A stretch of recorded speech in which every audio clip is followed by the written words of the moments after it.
What's good? What's good? I think we are now live in the mix. Let me know if you can hear this coming in or not, because I don't know yet. I got it open on a different panel right now, but it's not telling me like the sound quality yet. So welcome to the live stream. If it's your first time to the channel, welcome to the barbecue. My name's Jeff and I'm your chef. I'm still trying to see if this thing is actually going right now. I will say it's for watching. Okay, I see what you mean. I see what you mean. Let's jump out of it. Let's jump out of it. So you guys let me know if this thing is coming in clear, if you can hear it or not, because I can't tell. I don't have a different screen open or nothing like that. Let me turn this down a little bit. I don't have a different screen open right now. So let me know. Okay, you can hear it. All right, cool. Appreciate it, Derek. Thank you, my brother. Thank you. Says he can hear. So let's get the show on the road. Let's go. Welcome to the early morning MicDrop edition. Normally, I don't do early morning live streams, but if I don't drop an early morning video, then that gives me some time to actually get online and chat with everybody. Now, the way YouTube works is if I drop a video and a live stream at the same time, it doesn't know what to feed people. So I have to make a choice.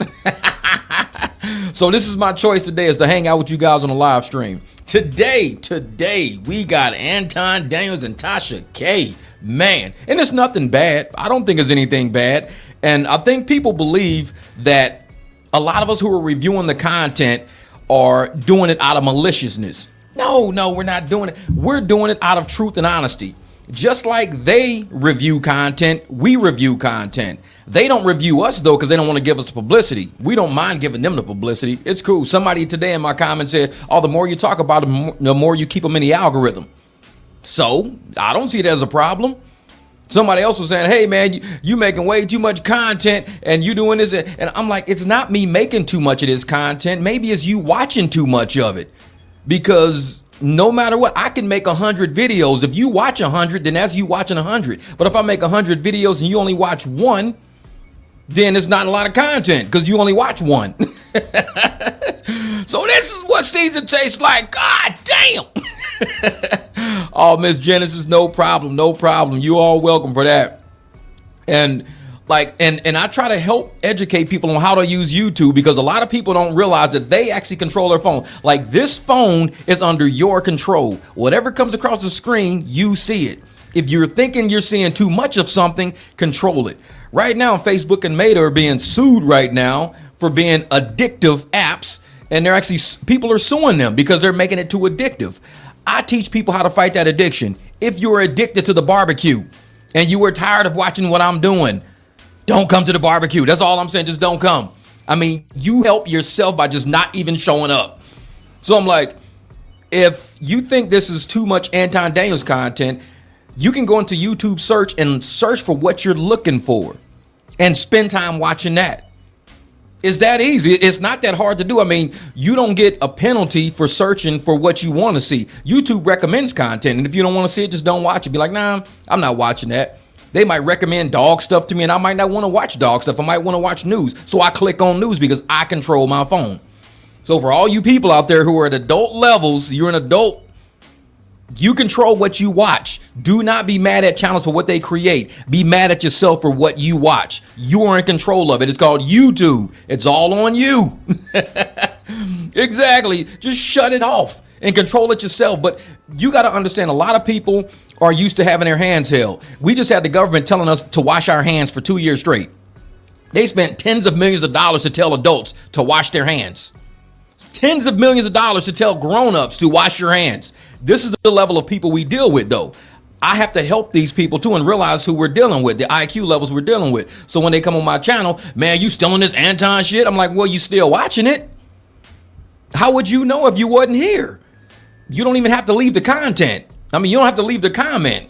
You don't have to, if you see something that you don't want, just bypass it. That's it.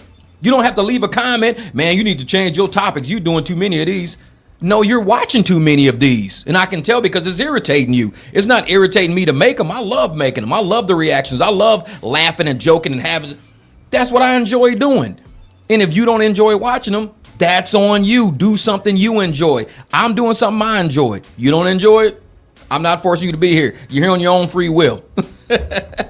Say, we grown folks or what? I'm telling you, man. I'm telling you. What's good? What's good? Like, man.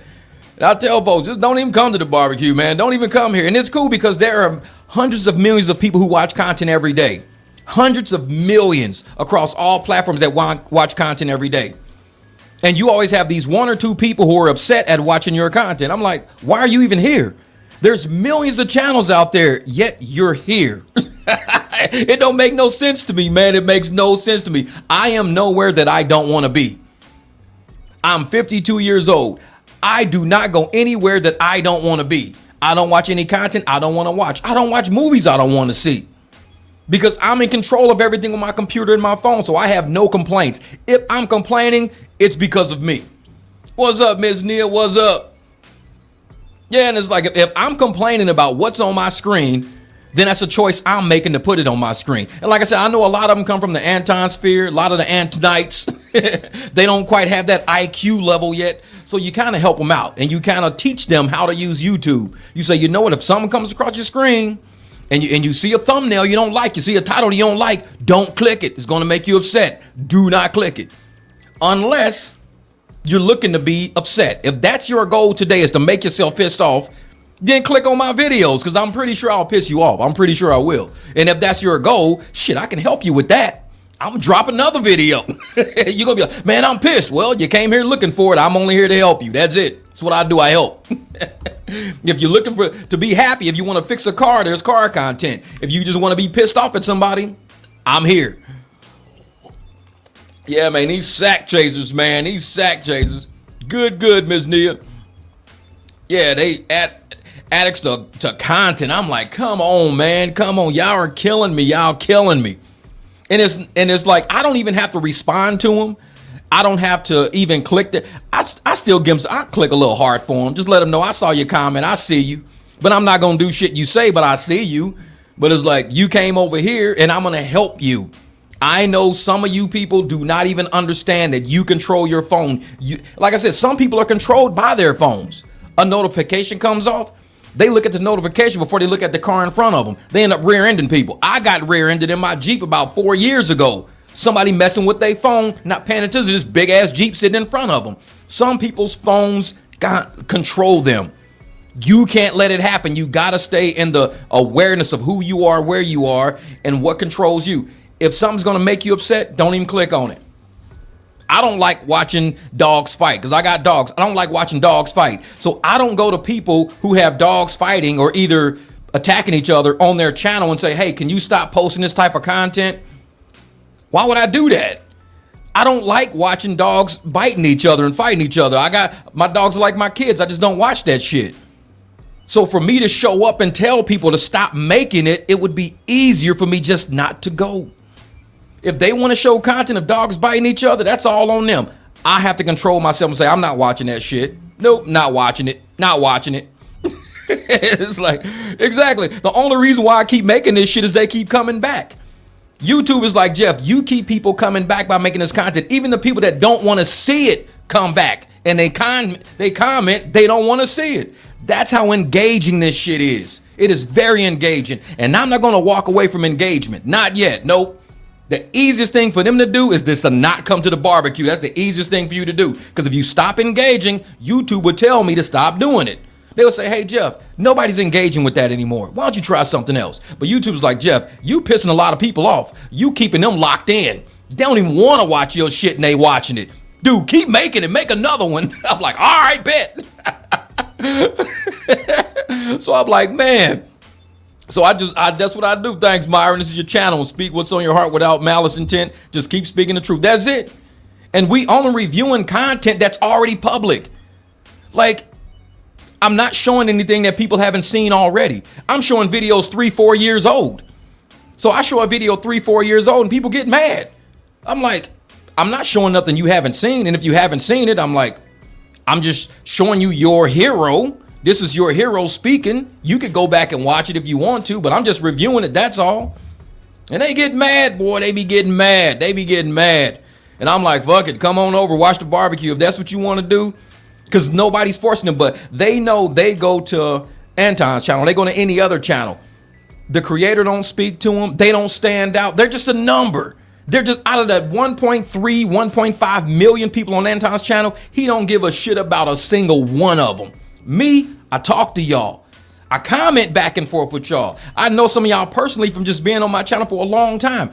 This is how my channel goes. It's a very interactive channel. And I think the Antonites and all of them, they hate the fact that y'all get interaction, but they don't get no interaction where they go. So they come to the barbecue and say, I want to get some interaction. I want to be engaged. I'm on YouTube. I'm talking to people and nobody's talking back to me. But if I go to the barbecue, he'll talk back to me.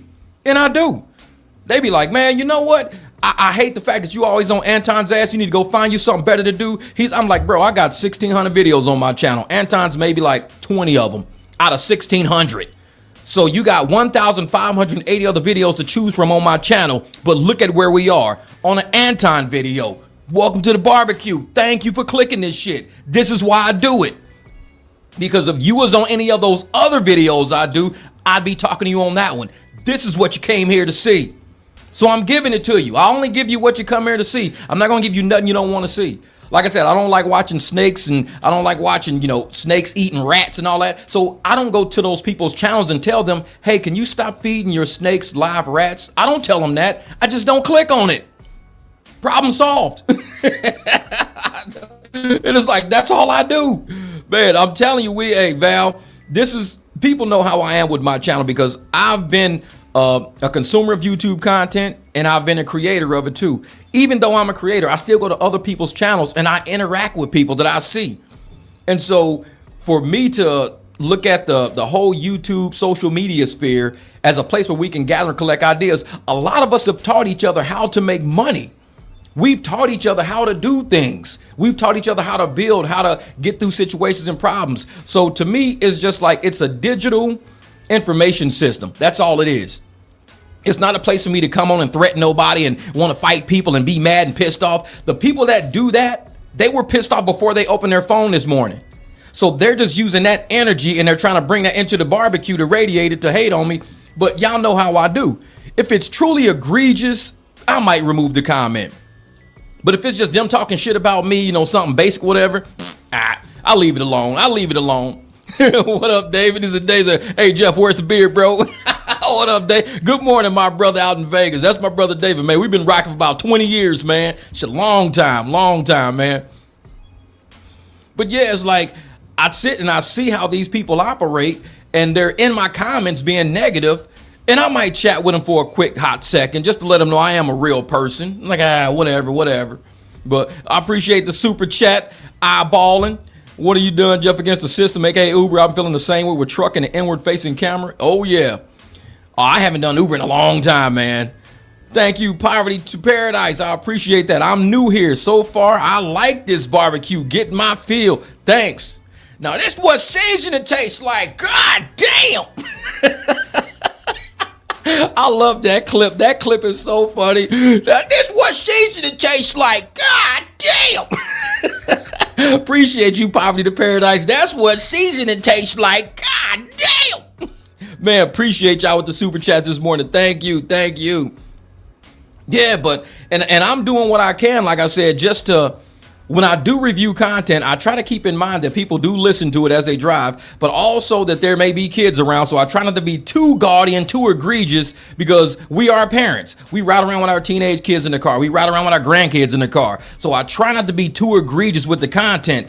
Some creators don't care. Like when you go to Anton's channel, they don't care. They say some of the most egregious, F them kids, F these women. It's craziness. And I'm thinking, what type of content creator do they want to be? And same with Tasha K. What type of content creator do you want to be? I was reading the whole Tasha K thing, and back in 2023, I think that's when the case finalized for her with this whole Cardi B thing. So she had to file a Chapter 11. Now, she had 30 creditors at the time. She owed 30 people money, so she had to reorganize her money in order to try to make space to pay Cardi B's huge settlement against her. And the kicker is, like I say, what kind of creator do you want to be? Everybody say she's a great creator. Yesterday, I was arguing with somebody about how Tasha K is a great creator because she got so many subs. I said, subs don't matter. She's $3.5 million in the hole with interest adding daily. I don't have that many subs, but I'm not $3.5 million in the hole with interest adding daily either. It's like, it's one thing to be a lot of subs. It's another thing to have a lot of subs and be $3.5 million in a hole with interest adding daily. So I don't want to be creator like her. I don't want to be that. She was asked to take the content down before they even sued her. They said, take the content down. So, you know, we don't have to do anything to you. She said, no, I'm going to leave my content up, because that's how comedians are. They think they're above life. They're funny. People have always laughed at them. People have always put them on a pedestal. They think they're above life. So she said, no, I'm going to leave that content up. So she left that content on there. She left it. They sued her. They won. Tasha went and she tried to get appeal it. They denied the appeal. So now she's 3.5 million in a hole. She's going in the opposite direction. To me, like I was arguing with this person yesterday, I said, to me, that's called hustling backwards. I get on YouTube. The money I see on YouTube, I could use towards my car note. I could use towards my car insurance. It's not owed to nobody to the tune of $3.5 million. That's why Tasha K is doing this internet begging content right now. I don't want to be creators like her. I don't want to be creator like Anton. We have to be smart with what we do. People see the numbers and they see the views and they think this is amazing. I like it, because you don't understand YouTube. I told y'all a long time ago, YouTube don't care. Do not care about how many subs you got. We can all do good views. You just got to make good content. You got to make content that the internet wants to see and YouTube puts it out. Subs don't matter. So the people who don't understand YouTube and social media think all of these subs make you a very important person. No, it just makes you a bigger target. The more subs you got, the bigger the target you are. That's the cost of fame right there. Do you want to be famous? Do you want a target on your back? And people tell me, oh, you only got like 23,000 subs. You little. I'm like, good. I'm under the radar. I can say whatever I want to say, do whatever I want to do. I'm under the radar. I don't have musicians and rappers suing me for $3.5 million. No, I'm telling you, it's like, I don't want to be that way. I don't want to make content that's going to eventually put me in the limelight of making all my followers think that that's how I am. And all of a sudden I get sued for 3.5 million. And now I'm begging people with everyday jobs. I'm begging people that got everyday jobs to pay off some shit that I was asked to take down. And I was a hothead and said, I ain't taking that down. My viewers want to see that. I ain't taking that down. That's my money. I ain't taking that down. So she didn't take it down. And Cardi said, okay, suit yourself. 3.5 million in the other direction now. And Tasha K was the other day, she was online telling people not to donate, not to give her super chats or super thanks because YouTube takes too much of the money. She was like, YouTube takes too much of the money. I was like, well, even if somebody super chatted you $50 and YouTube took, let's say, 20 of the 50, that's $30 you didn't have. But she's getting greedy. Because she's like, well, I don't want YouTube to have any of it. I want it all. Well, when people super chat, YouTube sees that and they help promote your channel to other groups. Because YouTube is like, this is a good person. They get super chats. They get engagement. They get views. We want to promote this person and recommend this channel. That's what YouTube does. She's saying, don't give YouTube any money. Give it to me through Cash App and Venmo. Where is Anton Daniels and all her millionaire friends at? These are bag chasers. These are sack grabbers. Where are all the sack grabbers at? All these people with all this money.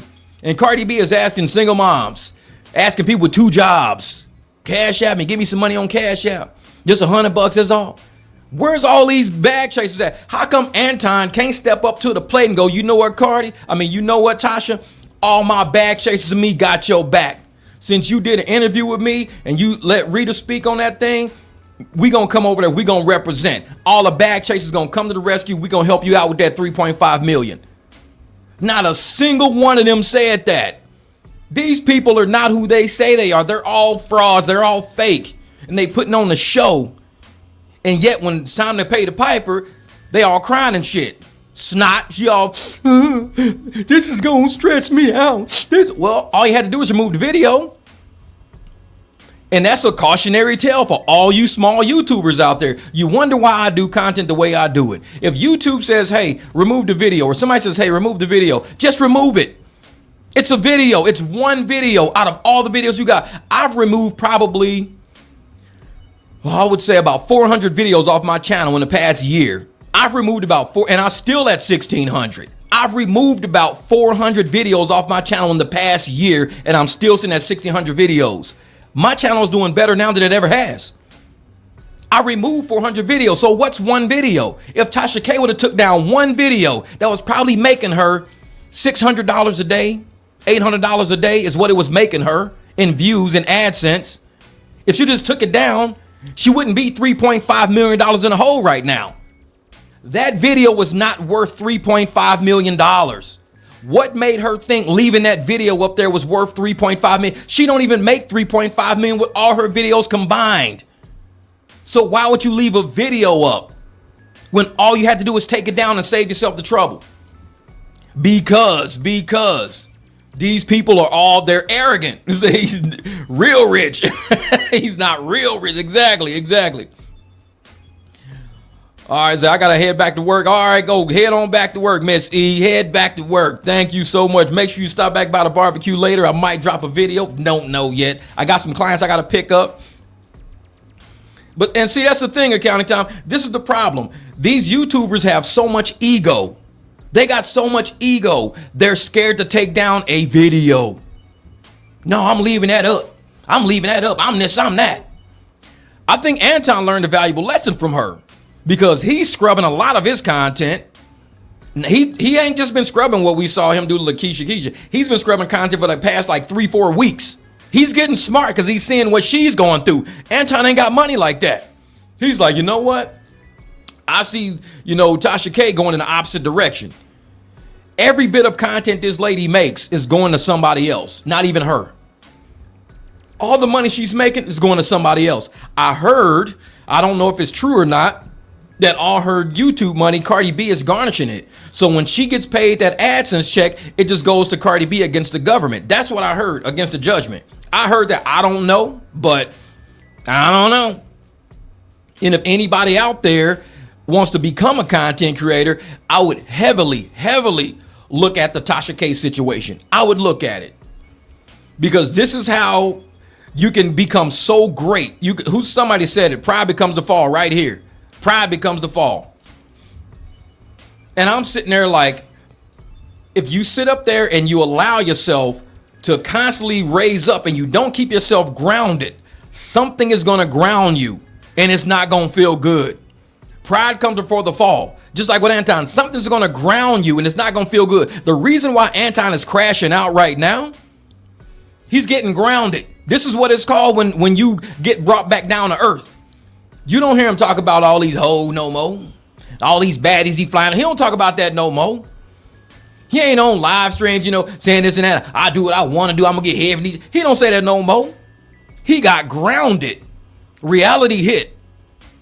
A lot of times these people, they get these subs, they start thinking, oh man, this is crazy, man. I'm so important. I can do whatever I want to do. There's still rules to the game. No matter, like I said, YouTube don't care how many subscribers you got. I've said that I don't know how many times. YouTube does not care how many subs you got. I am a very small channel. Even on TikTok, I'm a very small channel. But I crank out 1 million. I've done 3 videos with 1 million, 2 videos over 600,000. And I'm like, I only got like 60-something thousand subs. Even when I had like 10,000 subs, I was cranking out 1 million view videos. Because it doesn't matter. Your sub count doesn't matter. So you sitting around bragging about how many subs you got. Oh, the subs. Nobody cares. It just means you're spread over a wider area. You're a bigger target now. And now look at how many people are coming for Anton. Anton went after how many people? He talked so much smack about the black community, about women, about people like me who have kids. When I wasn't married at the time, I had a kid out of wedlock. He talking crap about people like me, like our kids don't matter compared to his kid, because his kid was born in wedlock. All of that is coming back. All of that is coming back, and he's been grounded. And everybody's like, y'all just eating off of Anton. I'm like, you damn right I am. Why wouldn't I? He's been eating off of small content creators for how long? Have you looked at his content? All he does is he'll sit there like just reviewing other small creators, but he never does content of the people on his panel. He only promotes content that's went viral before or it's a trending topic. So the same playbook Anton uses, all of us use. So if you're going to knock us, You got to knock him. Say, Anton, can you stop reviewing other people's content, man? Just do your own thing. Can you stop reviewing other people? So when you eat off the small creators can turn around and eat off of you now. That's the problem. The Pocket Watch with JT recently did a breakdown explaining in detail Tasha K's bankruptcy with Cardi B. Oh yeah. Exactly. It's not the quantity, but it's the quality. Oh yeah. And that's the thing. A lot of people need to look at that Tasha K, bankruptcy. She had every chance possible to not be in the situation she's in right now. Every chance possible. She didn't have to be 3.5 million in a hole. She didn't have to claim Chapter 11. She didn't have to go backwards, setting up payment plans, begging online for money. She was given the opportunity to squash it, to take all the false information about Cardi B off. She could have just did it. But no, she wanted the views. She was raking in the views. That's why I tell people she was essentially doxing Cardi B by putting false information, false private information, like completely false private information. I don't go for private information. Do not send me nobody's private information. I will go to their channel. I will go through their content myself to see what I want to review. I will look at their logic and say, I want to analyze their logic.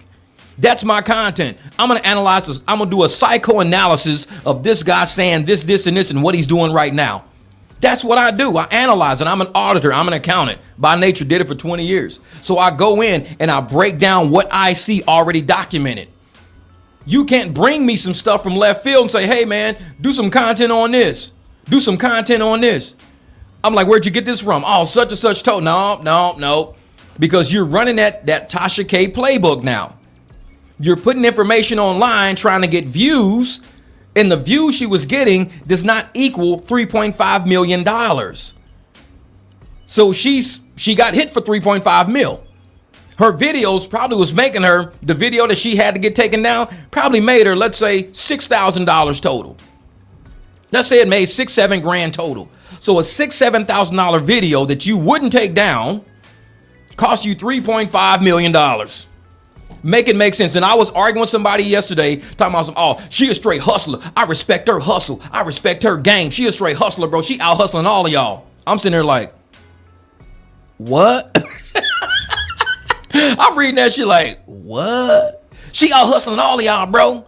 She killing the game. Y'all don't know. She a true hustler. Look at her hustle. I'm like, let me look at my phone as if I'm negative 3.5 million in my account. Am I negative 3.5 million? Who the hell is she really out hustling? Because I don't have negative 3.5 in my phone. You hustling backwards.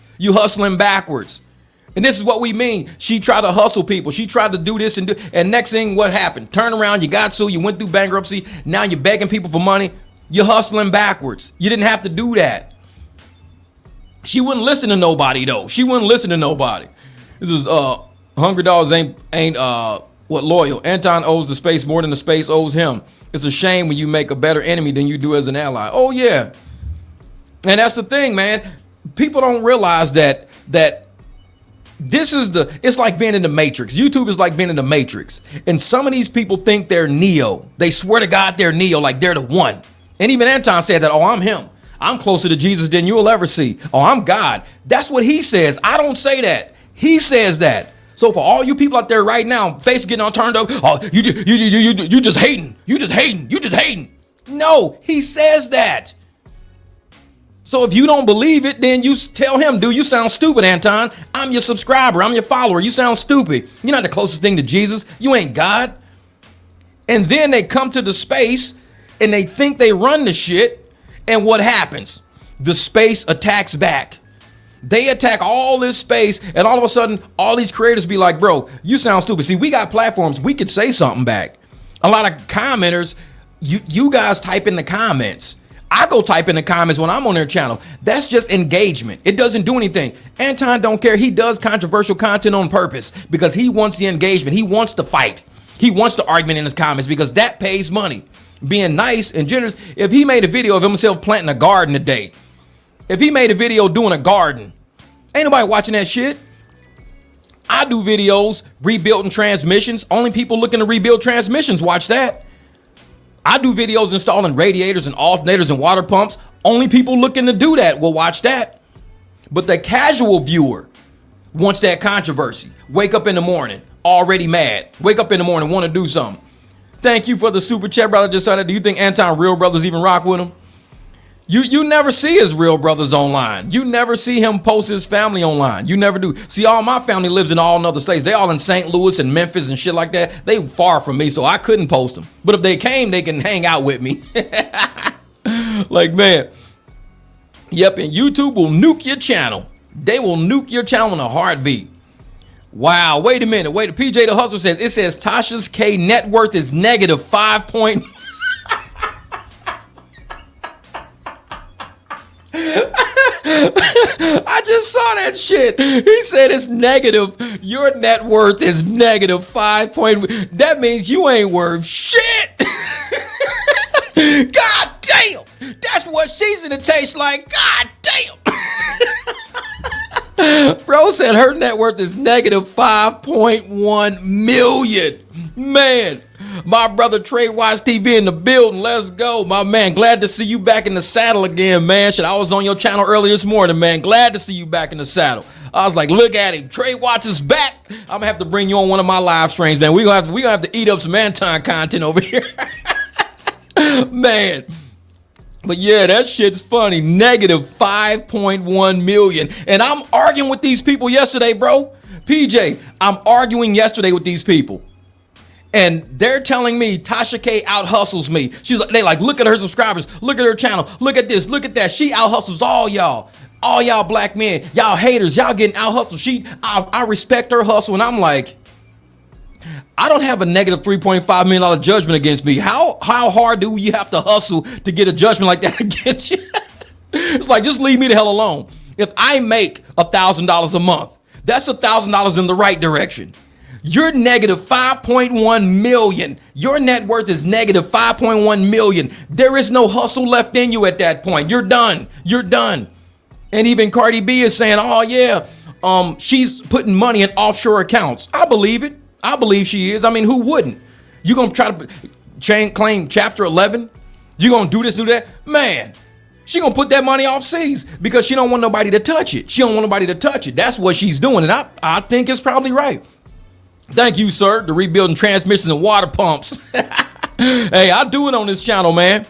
And that's why I tell a lot of people, they don't see that. The people who come and think I only do Anton content is cool because they don't work in garages like I do. They don't work on cars, and it's totally cool. Not everybody does, but they think all I do is this. I got evergreen content on this channel that'll never go. I mean, I got videos, 140, 130, 80, 90,000 views. My Anton views will never get that high because they cap out. Anton views will cap out about 20,000 on my video, on my channel, maybe 20,000 views. My car content goes through the roof because people are always going to come look up car content, but Anton's going to phase out when he phases out. So I make sure I have other content that stays keeping my channel afloat when the Anton shit phases out. For right now, this is the candy. We eating candy right now. Anton ain't nothing but candy. Sweet boy. We're going to start calling Anton a sweet boy. I know who you are. You Mufasa boy. You sweet boy. See, I'm passing around a barbecue collection plate to buy Tasha K some Cardi B concert tickets.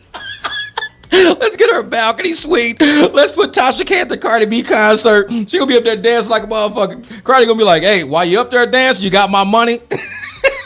Bring Rihanna out. Bitch, better have my money. Pay me what you owe. Man, she gonna be out there like, man. So Mop says, hey, wait, I have more money than Tasha K. I got $85 in the bank right now. Hey, you up. You out hustling Tasha K right now.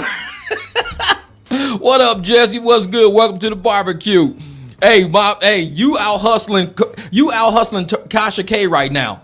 If you got $85 in the bank, you got her. Because right now, she negative 5.1 million, man. She's in the hole big right now. She's got houses she own, cars she own, all these. She got 30 creditors that she had to pay on.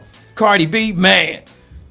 And if anybody comes at you sideways, say, you know what? At least I'm out hustling Tasha K. That's all I care about. I'm making moves. I'm making real moves in this world. I got $85. I'm out hustling Tasha K right now. That's all I care about. Oh, thank you, Miss Michelle. I appreciate you, woman. Man. But yeah, I'm telling people, man. I'm trying to get to where you at, MicDrop. Hey, I ain't there yet, brother. But I tell folks, a lot of the people that are like all the people who support the channel, all the people subscribe, and they keep coming back to the barbecue every morning. I'm dropping videos, man. I appreciate that. I love that because you guys are showing YouTube the type of creators you want to see.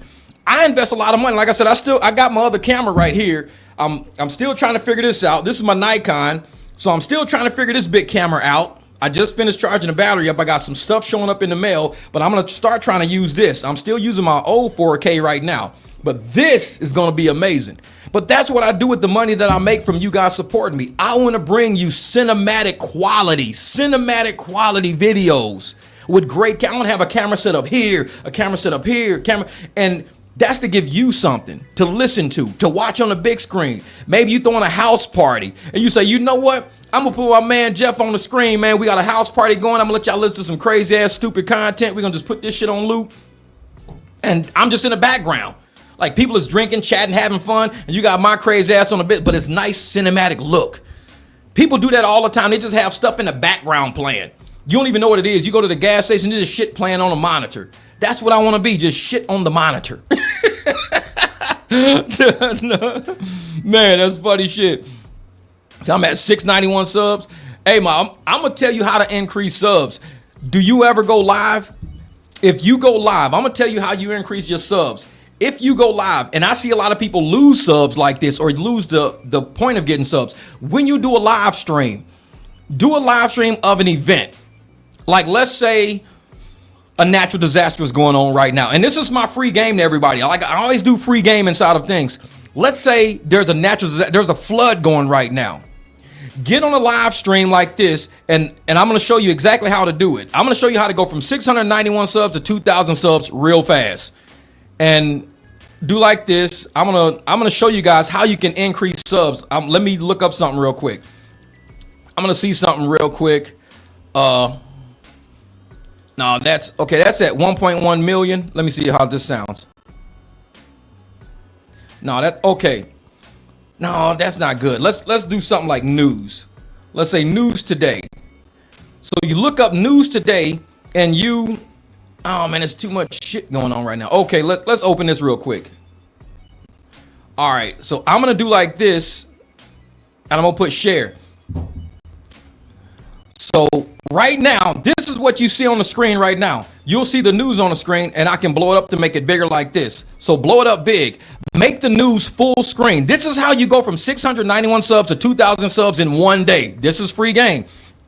Go to the breaking news, whatever's happening right now. Go into YouTube, open up YouTube, put full screen so they don't see all the shit running down the side. Put full screen and then start playing it. And the new pushback as President and start talking about, say, oh man, I cannot believe this is what's going on right now. What happens, I'm going to shut that. I don't really care about it. What happens to the algorithm is all of that metadata. In that, because that's your whole screen, all that metadata is being processed right now. They're going to throw you in the algorithm.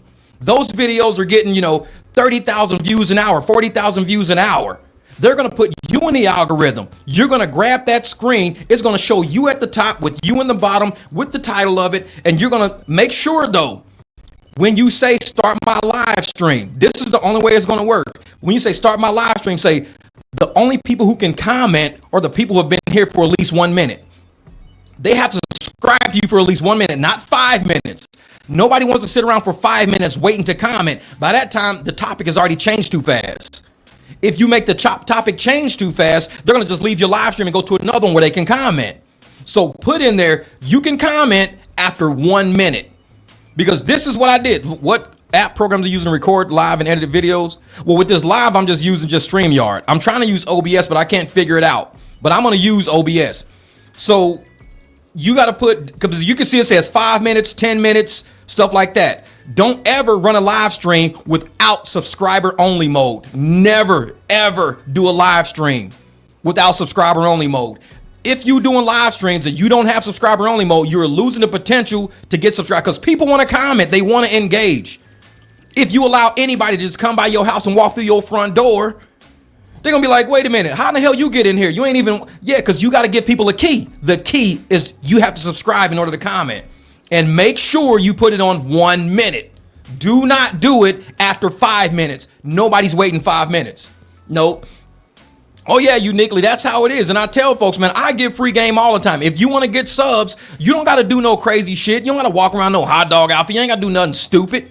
Go to the trending topic of what's here right now. Whatever that trending topic is, you go hit share screen. You're sharing screen. Title your video, whatever, because you got all this set up before. So you put today's breaking news. Can't believe the fires in LA. You label it as your live stream. You start the live stream, but before you start it, you go into your your little setup and you put subscriber only after 1 minute. That's it. And you go, you open up a panel, you start your live stream. You don't care who's there. You don't care, because right now you're just getting subscribers right now. So what you're doing is you're kicking back, you're commenting on the video, you're pausing, you're talking about it, you're reading people's comments in the chat. Your subscribers are going to go from 691 to 2,000.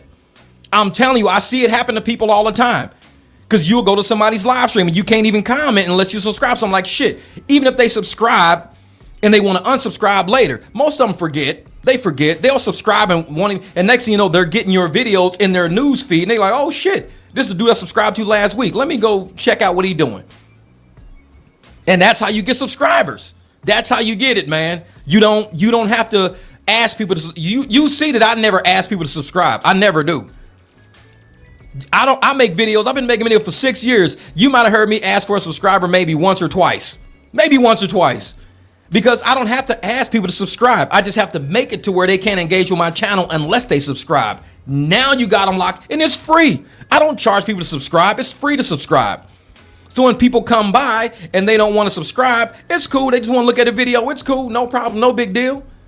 But they're going to have a hard time engaging in live streams. They're going to see a live stream pop and be like, oh man, it's that dude I was looking at this video. I want to talk shit to him so bad. Can't do it. You're not a subscriber. I'm telling you. Now, you at 691 right now, MOP. Later on, do a live stream. Subscriber only. Go get whatever is on the news right now. Whatever you see. If it's something about Jay-Z, put can't believe this is about to happen to Jay-Z. Label it. Go into your analytics or go into your little setup and hit subscriber only mode, 1 minute. Get that. Go right back to the live stream. Sit. Just be talking about Jay-Z kicking back. Your subscriber goes 691, 695, 699, 708, 7. It's going to be like, holy shit, my subscribers are going. That's how it works, brother. That's how it works, man. And that's for everybody out there who want to get subscribers. That's why I look at people with the big count of subs. How do they get so many subs? Live streams. Guaranteed. Anton, Daniels, them, all they do is live streams. And how do you participate in those live streams? Probably subscriber only mode. That's the only way you can get in there. Say, do us a favor and say, I'm the man. I know it. I'm the man. Nina Boo, my pleasure. Oh, man. And I'm telling y'all, man, it's so many people out there who won't give you the game on how to do YouTube just the easy way. It's going to take you some work, because once you get people there, you've got to actually do content to keep them there. I mix up a lot of my logic and a lot of my numbers and a lot of the game and the mechanic work. I mix it up with a little humor every once in a while. I throw some humor in there because I like humor. I love comedy. So I throw it in there. I probably look stupid doing comedy sometime, but it's okay. It's cool. It's just comedy, so it's supposed to look stupid. So thank you for wisdom. My analytics suggest that I review other content creators and more late night streams. I'm telling you, Genesis, so you're paying attention to what's in your YouTube studio, and that's good. Pay attention, because people who are not in your studio don't know what YouTube wants you to do specifically. YouTube wants each one of us to do something differently. YouTube started wanting me to review content last year. So I was reviewing people last year. I was reviewing people even almost a year before that. But I would stop reviewing and get back into my other content, and my numbers would be stagnant. And YouTube would be like, Jeff, because what YouTube wants is creators to show the game of YouTube.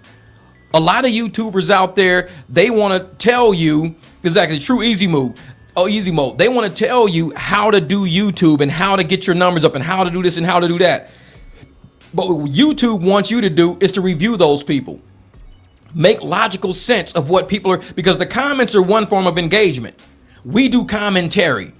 You can comment by typing, or you can do commentary by actually speaking on a video. So when we're doing commentary, we're throwing so much metadata out there just by having these videos. All this metadata we're throwing out there. And YouTube grabs that metadata and says, you belong in this category with everything you said. And that's why a lot of my videos are kind of sporadic. I got like 4 different niches on my channel. So my channel is never stagnant. It's never dead.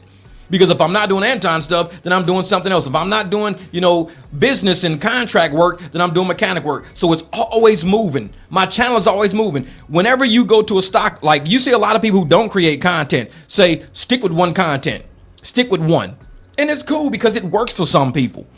Me, I'm an accountant. I believe in diversifying your portfolio because maybe I want to do, I want to work on a car today. So I can work on a car. Everybody who's in my algorithm for car content gets fed that video. Y'all won't get fed the video because you guys are here for the Anton content. But all my car people get fed that one.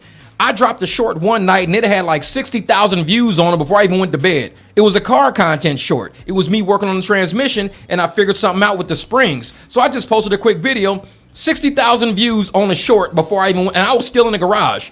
I mean, within minutes, it was 5,000. I'm like, what the hell? I mean, it shot up the charts. Wherever that thing was fed, it fed it. And that to this day, I think it's probably sitting at 80, 90,000 views or whatever. That thing shot up. But that's what I tell folks. You got to make sure you diversify your portfolio enough because you got so many different people that's out there that want to see content. For you to only worry about one demographic, you're leaving a lot of people that probably want to eat something different. He says, I'm Jamaican. I have 15 niches. Exactly. No. So a video popped off when you have seen a ton of comments. I've seen video with 6,000 comments. Exactly. And that's the thing. You got to understand that YouTube is a market for a lot of different mentalities and a lot of different niches. So if you can talk about a little bit of everything in certain videos, you might be like, well, like people look at my videos, well, you only got 800 views on this video. That's cool. I got another one with 80,000. Oh, well, you only got 1,000 on this video. That's cool. I got another one with 22,000. Every one of my videos won't hit, and I'm okay with that. Some people are so geared on thinking every one of my videos have to hit. If every one of my videos don't hit, then I'm not successful. No, because I told you already in my other live stream how you can take a video that's not doing well, recharge it, and put it back into the algorithm to do well. I took a low count video, put it back into the algorithm, and it went to like 70,000 views. It was just sitting around, 300 views, 400 views. I pulled it out of the algorithm, redid everything, put it right back into the algorithm, sitting at like 72, 80,000 views right now. So I don't care. I just don't have time to do that to every single video I do. So some of them, I just leave them with low counts. But every video, if it's quality, there's something wrong with the metadata. It's a quality video. And you can look at the numbers. Everything's quality. Out of the criteria of 100, it might be 80 out of 100. It might be 90 out of 100. So it's a good video, not good views. So what do? You rework it back into the algorithm. I do it all the time. So when I'm really doing well, like with the video I'm doing right now, we all are highly engaged with it. I don't have the time to go back and work on other content while I'm engaging with you guys with all the Anton content. Because this is it's so many logical levels of what's going on right now. And people, I change my titles a few times a day because the algorithm is looking for something and it's not grabbing it. But once you get that perfect title, the algorithm like, it's gone. You can have a great video, shitty title, nothing. You can have a shitty shitty video with a great title, and you're like, man, that video was horrible, but man, it did good numbers. That's the trick. Because if you got a crappy video and a lot of people see it, you ain't gonna get a lot of subs on it. So I look at my analytics and I see a lot of videos that I got with high subs, with high views, but it's also got high subs with it. That means that's a good enough video to keep people coming back. But if you got a video that's got high views, but you got like 11 people subscribed, they didn't like that video. Them people may never come back. Retention is the trick. Keeping people coming back is the trick. And a lot of what I do is, like I said, I add some logic to it. I add a little comedy to it. I throw, I like to do music. I throw a little music in there. So I give a little bit for everybody, for every personality. And you will find that 1 or 2 people that hit your comments going, man, I don't like this and that. Don't worry about them. Do not let that one comment distract you from the other 80, 90 comments that you got saying, keep going, bro. Because you're always going to get 1 or 2 that think you are creating content for them specifically. You're not. You need to look at, I don't need to get 100% of people out there, but I need to get at least 60% of the people out there to like it, 70% of the people to like it. I don't need 100% of y'all to like it, but if 60 to 70% of y'all like it, y'all gonna tell a friend. And then they're gonna like it, and they're gonna tell a friend. What up, Jose? I appreciate it, brother. Oh yeah, Poverty Paradise. I'm telling you, that's it's getting subs to grow is not as hard as what people think it is. They think, you gotta buy subs. You don't have to. You gotta invest more time of you being on YouTube. You can't just drop a video. You gotta run live streams. Live streams are the easiest way to show people that you are real. You're not a bot. You do reach out, you touch people. It's the realest way you can get on YouTube, because a lot of people think this is like Facebook. And they want to, like, Facebook is personal accounts for the most part, a lot of personal accounts. So people like to personally talk to people on the pages they comment on. But you get on YouTube, nobody's making it personal. You wonder why Facebook grew so fast, why Instagram grows so fast, because it's personal relationships. So if you run your YouTube channel almost like a hybrid between business and personal, you're going to have that Facebook feel, but in a YouTube capacity. And I like to have it like that. You got that hybrid where I want to talk to people. I want to comment. I want to come and engage with people. That's how you make a channel work differently than all the business channels. Some channels are very good here, but they're like news channels. They're not personal with you. They're strictly business. Some channels, are nature channels. They just videotape animals doing shit and they get 1 million views. That's what people go there for. But for the majority of us who I want to ride to work. It's kind of like The Breakfast Club with what's the name? The Breakfast Club with Charlemagne. People been watching The Breakfast Club for years. It's like they felt like Charlemagne and all of them was their brothers and sisters and all this, and they were riding around in the car listening to, because they got a personal connection with them. It was and then they had all their favorite rappers in there. So it was like a personal connection. Everything was relatable. So when you make a channel, you have to sort of make it relatable. Have your problems, have your issues and everything else. Don't be so perfect that you look nothing like your audience, because we all fuck up in some degree. Like, people wonder, why would you get online and show people your eye swollen shut? Because I'm human. Why wouldn't I? I'm not going to sit around and run a faceless channel for 3 weeks till my eye get better. I'm not going to wear no dark shade so you can't see my eye. I'm going to show you I'm a real person. Shit happens to me too. I took a shortcut and it bit me in the ass. We're real people, man. And so when you run a channel and you keep it 100 and you let people know you real, shit happens. It's a lot better. Thank you, Miss Neal, for the super chat. We did 300. Appreciate you being real and keeping it 100. The barbecue grill. We got to keep it 100, Miss Neal. You know how we do around here, because we're always going to have something in life that's going to expose us for being human.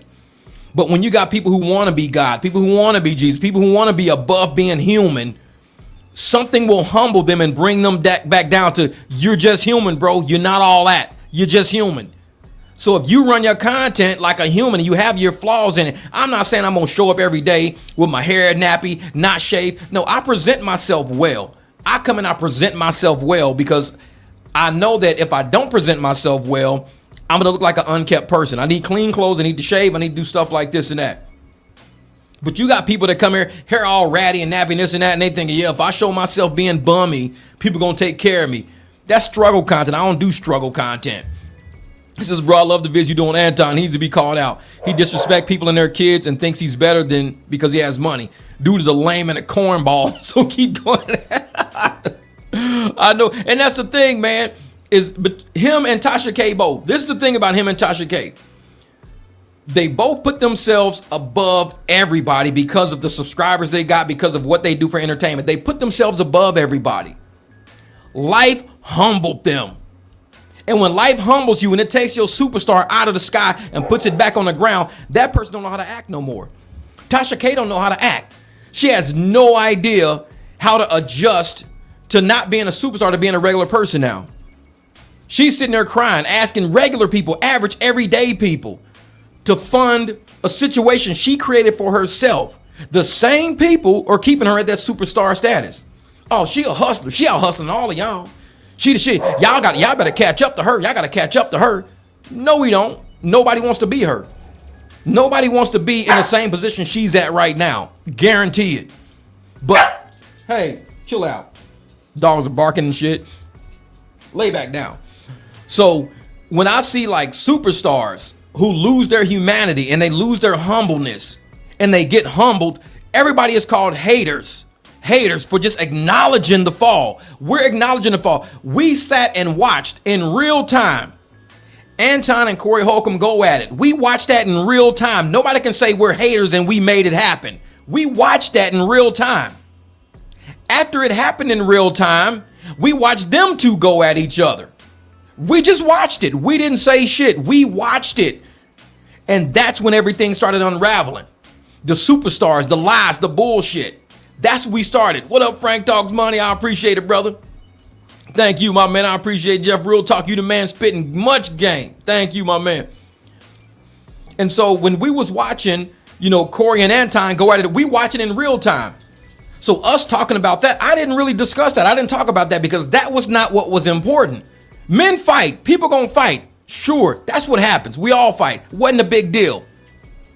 But the behind the scenes was the bigger deal. The facade, the fakeness, the phoniness, the whole illusion these people were putting on. That was the real story. We would have never known about Corey Holcomb hitting the girl. Corey Holcomb, what he's saying about these kids. Would have never known about Anton Daniels with all the shit he's been saying on live streams. The true story was the undercurrent. See, all we was looking at was the surface. You just saw him and Corey going at it. That wasn't the real story. Nobody's talking about that right now.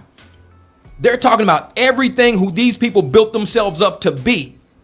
And all of a sudden the bottom just fall out. All that fake shit and the bottom fell out. That was the true story. So when people wonder, why are you guys going so hard on these guys about this? Because people need to understand this won't be the first time. It won't be the last time. People going to be trying to do that all the time. Building up a fake persona using social media to be somebody who they not. And they don't see the consequence. Like I said, a lot of adults still don't see consequence. If adults always saw consequence, nobody would ever be in jail. If adults saw consequence, nobody would be getting speeding tickets. If adults saw consequence, nobody would ever get divorced. But adults have a hard time seeing consequence. So what all of our content does is show consequence. This is what happens when you build yourself up to be somebody you not, you fake, you phony. Everybody's been saying it for years. I didn't start making the content till this year. People have been saying this for years about Anton. Years. Nobody was listening. Nobody cared. Oh, Anton isn't that because nobody cracked it yet. Nobody cracked it. Corey Holcomb cracked it. Corey Holcomb shattered it. And once that little gap opened a little bit, everything people have been saying for years started coming out that gap now. Everything people made content on in 2023, 2024, all that shit started coming back. Corey Holcomb cracked it and everything started pouring out. And that's why everybody's upset right now, because they don't want to be wrong for all the people that have been saying things about Anton for the past 3, 4, 5 years. They don't want to be wrong about that. That's why the Antonites are mad. That's why everybody's calling people a hater for making the content right now, because they were all wrong for following this dude when everybody was saying he's a fraud, he's fake, he's phony. You just a hater, bro. You a hater, bro. 2023, you a hater. 2024, you a hater. 2025, you a hater. Now they like, well, y'all just mad because all the truth is here now. The truth is pouring out. Dude is not who he said he was. And so I don't mind making content about the process of how people bullshit themselves to success. I don't mind making content about that because the story is too deep for one video. It's too deep for 10 videos. I mean, Anton's got years of this content, years of it, that we can go through and see the small cracks, the small red flags, years of it. I'm an auditor. I tell people I got an accounting degree. I'm an auditor. Guess what auditors do? We go back years into data and we can tell you why the company is in the situation it's in right now, because all we do is go through historical data. We say, hey, you got this invoice here, this $89,000 invoice? Okay, I need to see that one. What about this 100? Okay, pull that one. Okay, 3 years ago, you guys had retained earnings of $149,000. We may have to hit that retained earnings again. We do it. We do it. That's what accountants do. We go backwards. We don't go forward. We go backwards. What up, Stacy from DC? And so I tell folks, if you want a journalist might go over what's going on right now. A lot of journalists talk about what's going on right now. Once you start getting audits, kind of like what Nick Shirley is doing, all these guys with all these fraud things, these guys are journalistic auditors. They're going backwards. looking at when things were created and started, telling you how we ended up right here. Journalists just talk about the car wreck that just happened right now on the corner of 16th Street and Baseline. There was an accident. This guy right here ran it. That's a journalist right there. He's just telling you what happened. But an auditor goes backwards and says, I can tell you how we got here. I can tell you how we got here. And that's why I enjoy doing content the way I do it. I know people say, well, it's old information, but it explains the story. When you meet somebody to date somebody, you meet them. Do you just take them for face value of what they're standing at you in front of? Or do you ask them, hey, where you come from? Does it matter? Where were you born? Does it matter? I'm not there right now.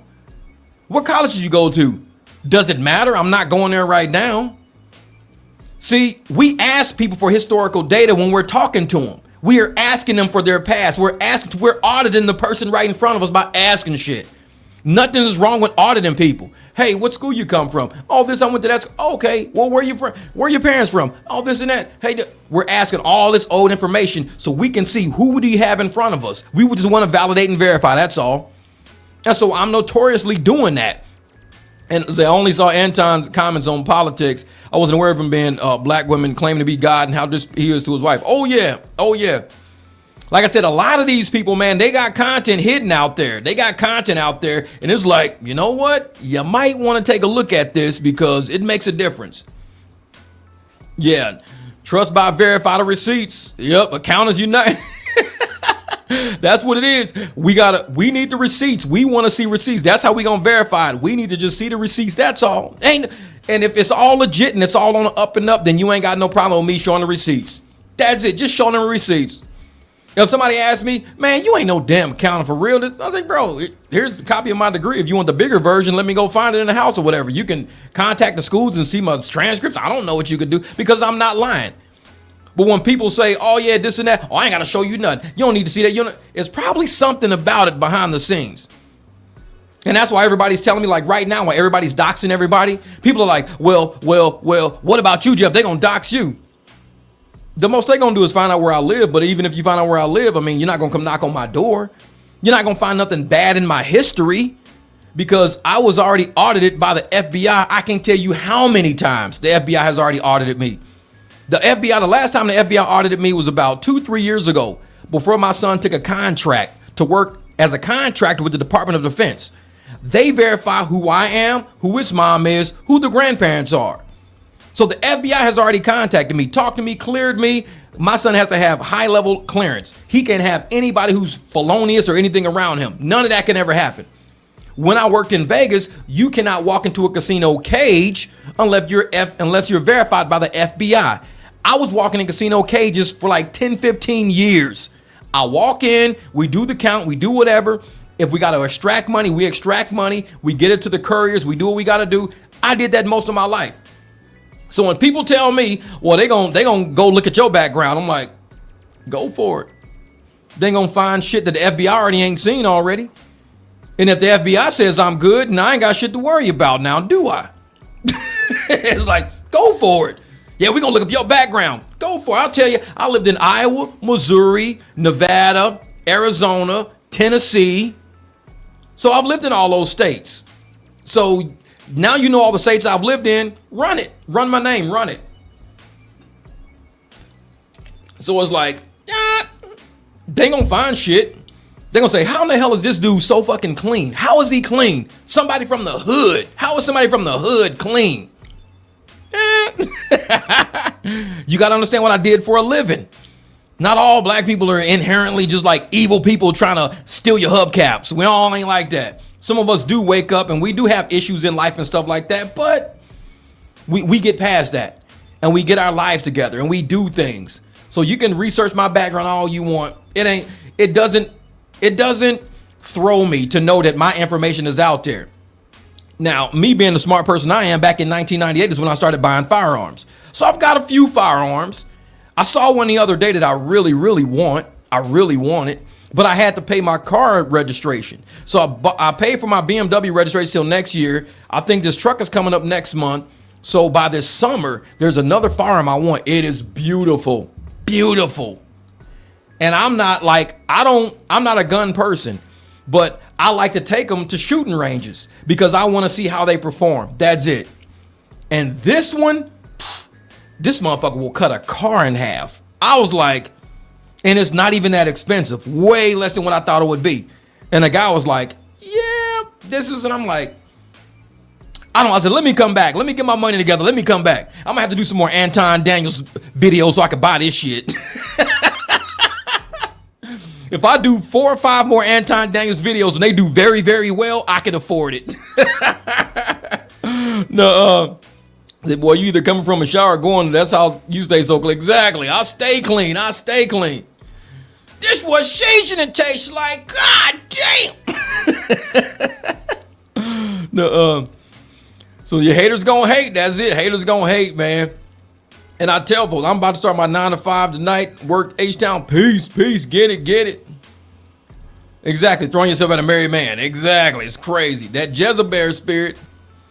But no, like I said, man, it's so much right now going on with the Anton Daniels sphere. And I want the people out there who support him to know this shit is just getting started.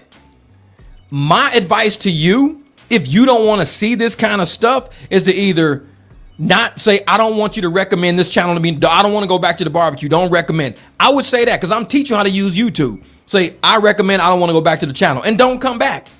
There's going to be a lot of, you're going to see House of Hypocrites. You're going to see No Captivity with Freezy. You're going to see, Taz, the GOAT, great debater. Taz, he's going to be doing it.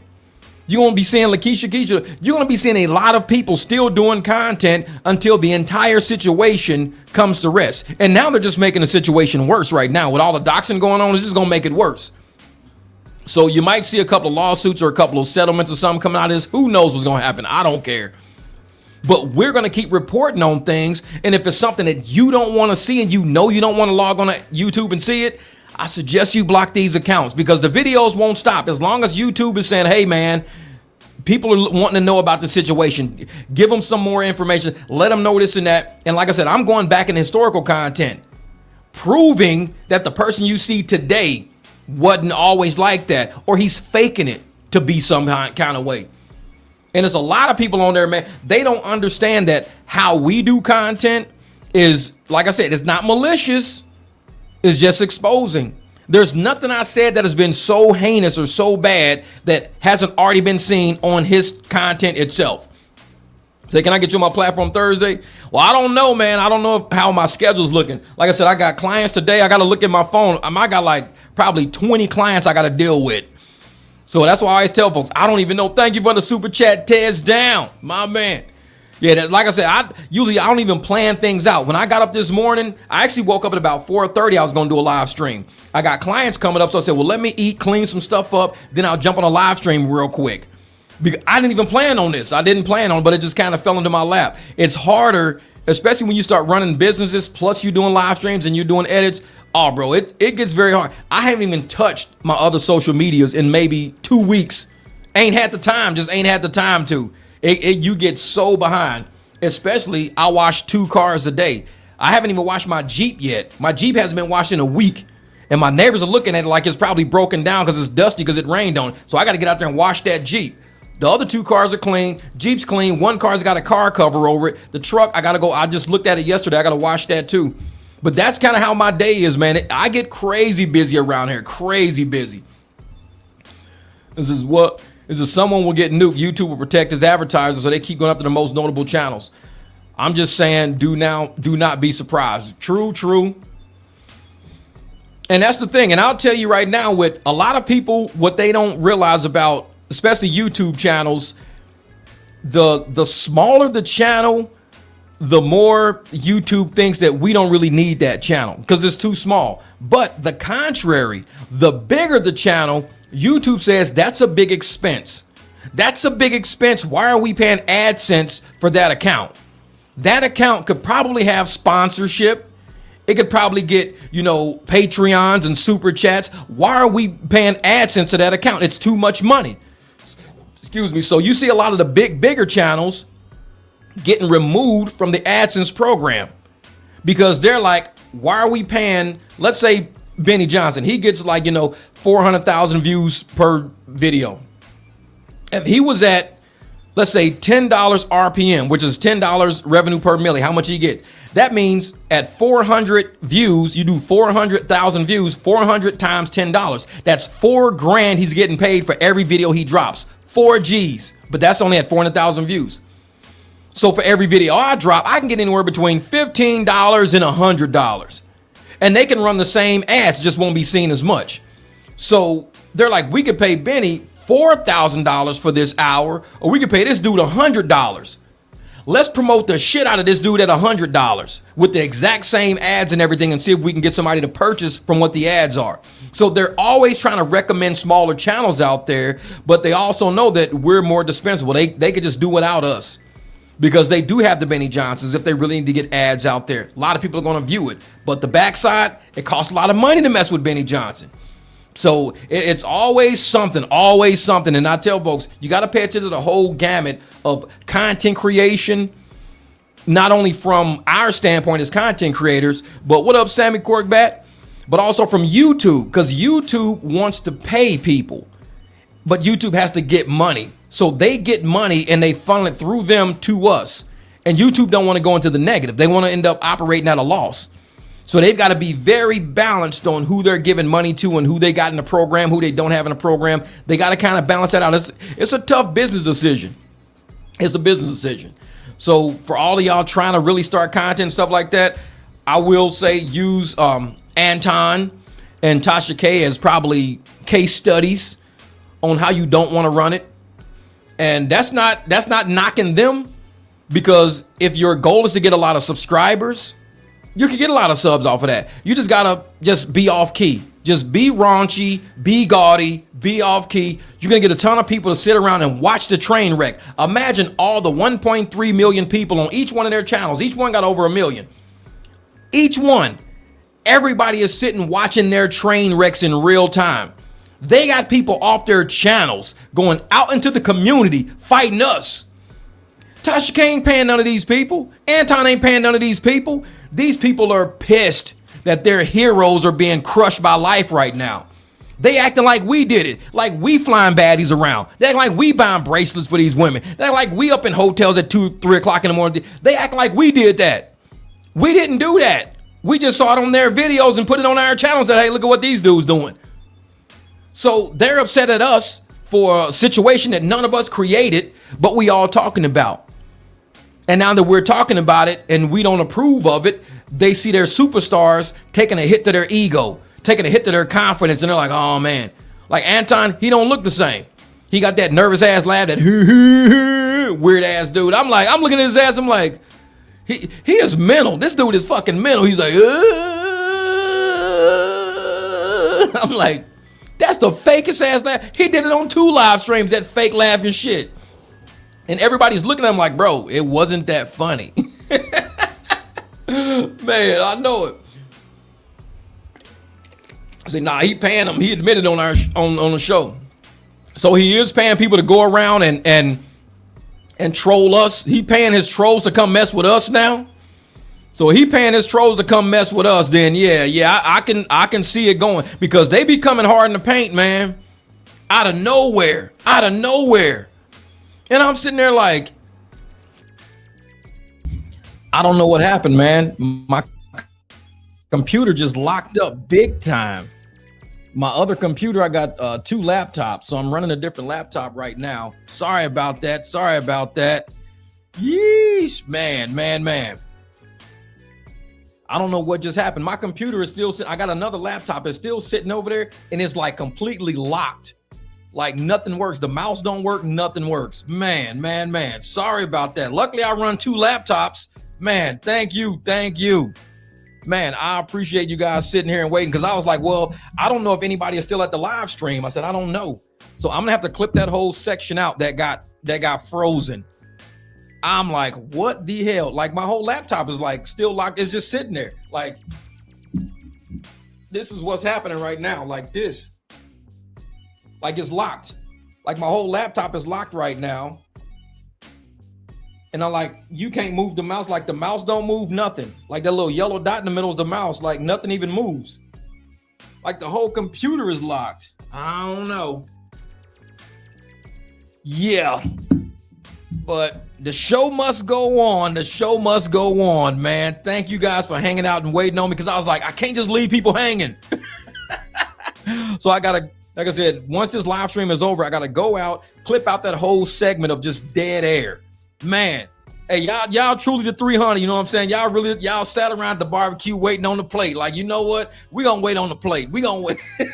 I appreciate that, man. Thank you to Ferguson's, man. Appreciate that, Malika. Thank you, Ms. Nia. Yeah, that's crazy. That's never happened before. Like, the laptop is still sitting there locked on the live. Don't know. Maybe the computer just gave up today. Who knows? And the funny thing is, this laptop I'm using right now is my older laptop. So it's my older laptop, but that one is the new laptop. It's like within the past few years, I believe.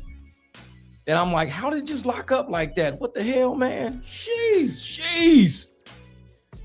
That's some good siege in it. God damn. Man, where was we even at? I was having a chat and all of a sudden everything is like locked up. And I'm like, wait a minute. I don't see my screen moving. And sure enough, I looked up and the screen wasn't moving or nothing. But I appreciate you guys, man.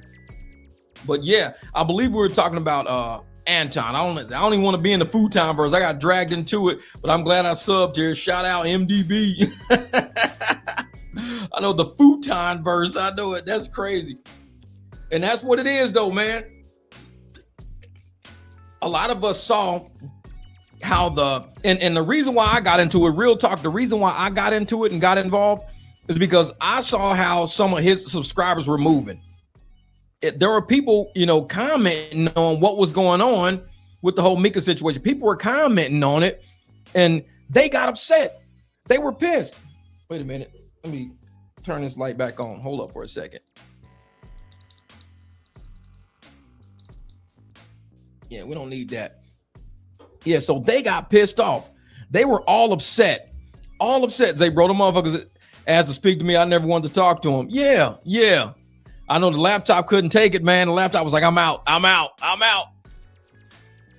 And see, that's the thing.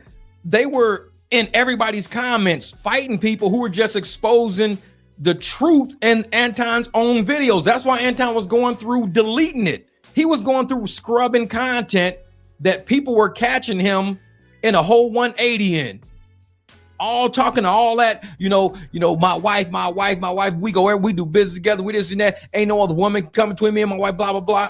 To all of a sudden, I just tell my wife I want to be with another chick if I want to, this and that. Just like, wait a minute, hold up, this don't even sound Christian. It don't even sound like a marriage. What's going on, man? And so all of his people was jumping all through everybody's comments, and I'm seeing the logic, and I'm thinking, you know what? I understand what's happening right now. It's like these people don't want to see their star being crushed, acting like everybody's just hating on them. So I went and I just started reviewing actual true content of his versus what he's saying right now. That's all I was doing, was saying, this is what he said. This is what he's saying right now. And it's proof right on the screen. So it can't be that all these people are just hating on Anton. It can't be. And I never did Anton content. I'm like, nobody's hating on him. They're just saying he is a fraud. He is lying. He is playing games with people. That's all they were saying. And all the people started getting mad. And it's like, I'm like, if y'all want to attack me, shit. Y'all think, oh man, your last 2-3 videos is about Anton. 2-3. Motherfucker, I could do 100. You don't even, I got my own camera, my own laptop. I could do 100 of these videos. You think 2-3 is a lot? Man, come on now. So I said, oh, you emailed? All right, cool. I'm going to check it out, man. I'm going to look it up too. Yeah, the hero can't do wrong no matter what. And I'm sitting there like, how in the hell is it that Anton, like I said, narcissists, they don't apologize. They don't even admit that they changed. So how could he sit up there and say that people are hating on his life and he's elevating, and he's growing, and he's this and that? No, once you change in logic, you need to sit your followers down and be like, listen, I kind of changed in logic. I used to tell y'all XYZ, but now after consideration, after thinking, after the way this is now how I move. So all that old content where I told y'all and influenced y'all to be a certain way, don't be that way no more. Be a different way now. But he never said that. He never had those disclaimers. All he did was said, I'm this, I'm that. I'm going to do what I want to do. I don't care what y'all say. Well, you're influencing people, though. You are an influencer, influencing people to behave a certain way, to think a certain way, to run their lives in their circles a certain way. And then you just change up on them and never tell people why you changed up. That has to be studied. That has to be studied. I'm sorry, that's got to be studied. Yeah, if you move like a shady politician, yeah, exactly. Yeah, they worship content creators. And I'm telling people, if all they did was just look at their content, don't listen to a word a creator says. Don't listen to a word. Look at their content. Look at what they really do. Don't listen to their mouth. They're like politicians. Even me, I tell people, go look at my content. Go research my background. Do whatever makes you feel comfortable, because I don't have a problem with it. I've had people make content about me. I don't care. Those people never made content about my content. They made content trying to be about me. But guess what I have? All I did was just got bigger. My channel just got bigger. My views got better because people saw that they were full of shit. People's like, well, you're not making content about his content. You're just saying random shit about a guy that you don't even know, you never met. You don't even know shit about them, but you're just saying random shit about him. And you expect us to believe you? Like, who are you to talk shit about this dude?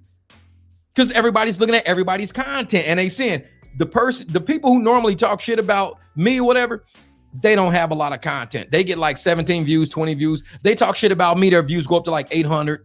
So more power to them. I don't have to participate in that shit. If that's how they want to get their money, knock yourself out. I never tell them to stop making it. If that's how they're going to eat, that's how they're going to eat. But they run the risk of being looked at as being a fraud themselves because they don't have any content. You come to my channel, look at the content. Just look at it. Look at it. I got tons of it, 1,600 videos. So I can't even lie. You got 1,600 ways to prove everything you want to prove about me. 1,600 videos. I can't even lie. Go through all my content. Go through it. Tell me where I strayed and where I went sideways. Tell me where I said an apology or where I've said apologies in a couple of videos I've done in the past about things that because I apologize when I've realized I erred my ways. I'll make an apology video about it because I've influenced people to think a certain way. So I will make an apology to say why I thought wrong and why I'm thinking differently now. I've made those. Narcissists don't make those kind of videos. They don't, because they're always right. They're always right.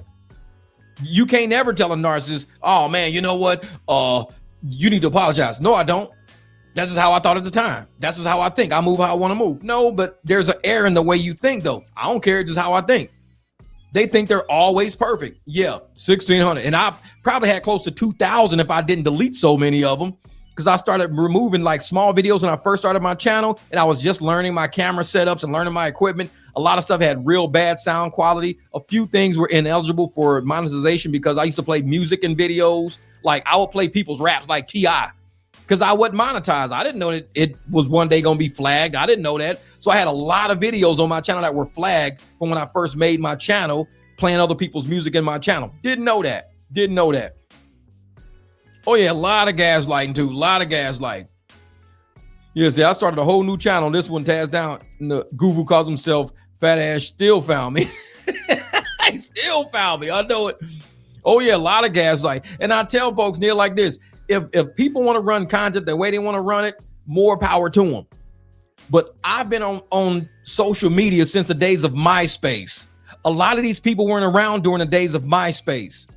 I know how social media works because we originated social media. We were the pioneers of Yahoo Messenger. We were the pioneers of AOL chat rooms. We were the pioneers. So when they think, oh, you just old. Oh, I'm not old.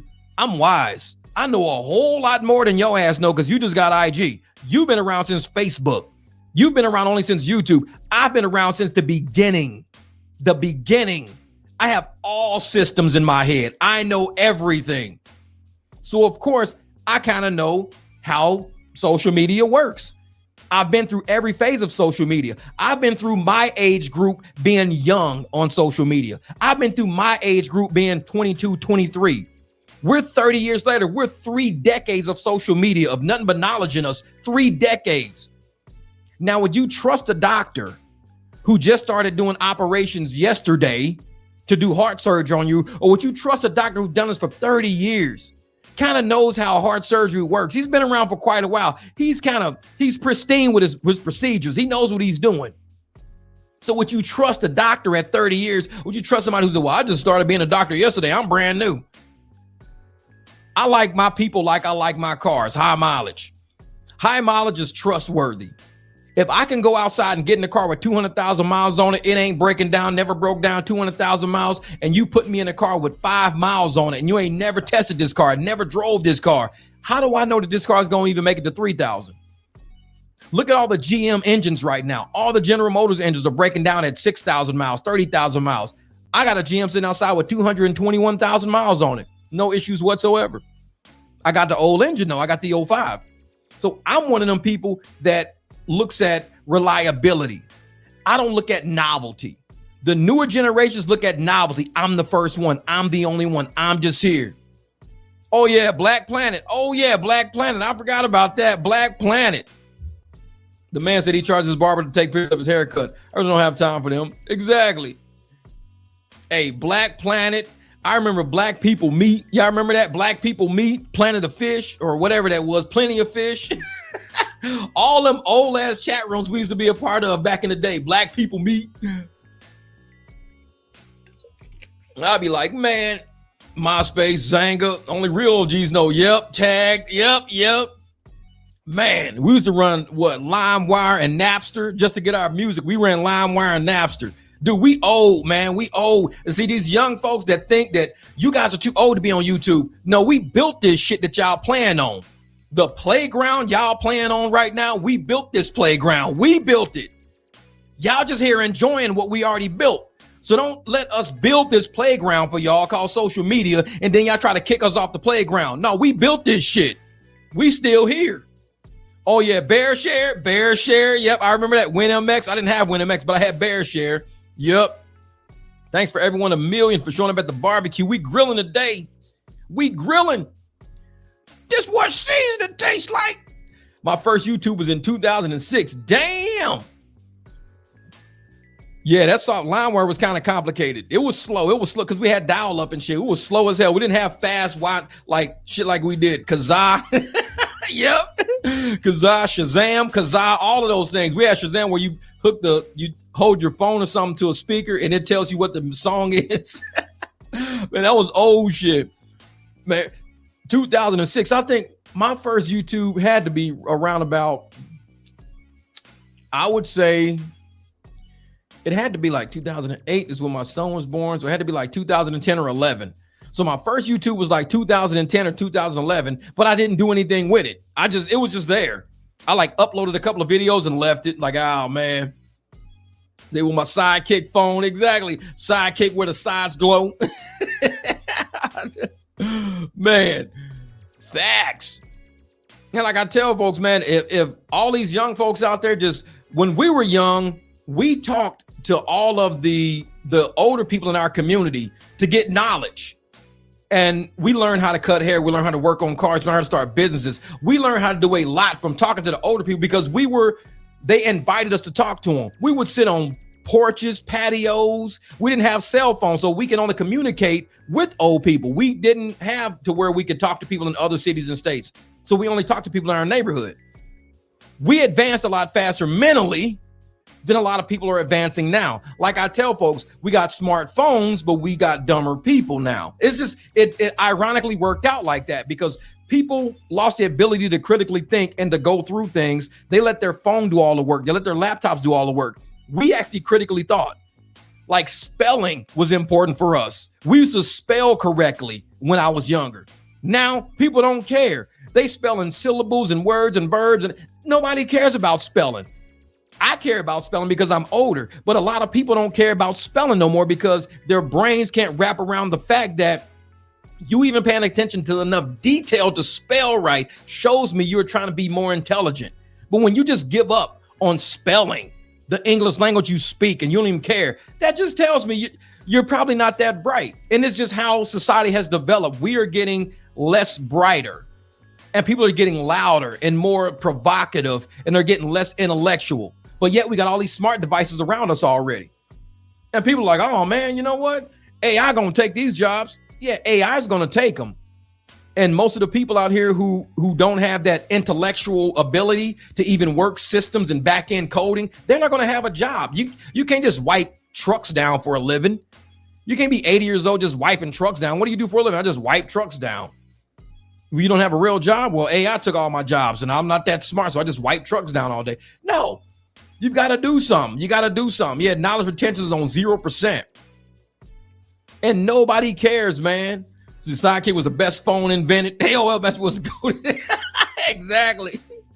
Nowadays, little kids age 6 with a cell phone. Yeah. And these kids that, like I said, they got these cell phones and we're not educating our kids to be critical thinkers, to be conversation, because most kids that grow up around devices have a hard time socializing with a human. They make some of the best friends they'll ever make online. They're in gaming groups making best friends. Oh, my best friend ever is a gamer with me. Have you ever met him? Nope. What's his real name? Well, his real name is Splash Guard 187. That's not his real. His Splash Guard 187 is not on his birth certificate. What's his real name? We just call him Splash Guard 187. That's his name. We've been calling him that for years. So he's not a real friend. He's like an online character. That's what he is. When we were little, we got to know people's names and we had to remember names. Not only remember names, remember phone numbers.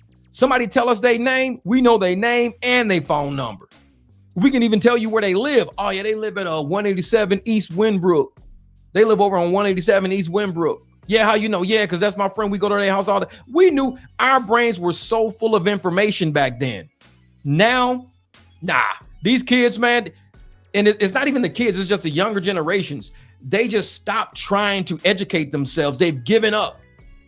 And they're like, if I can't find it in the search engine, I don't need to know it. And I be trying to help them. I be telling people in comments, hey, why don't you do me a favor? Go to Google and type in exactly what you just said and come back and tell me what it says. Because they be arguing with me all the time.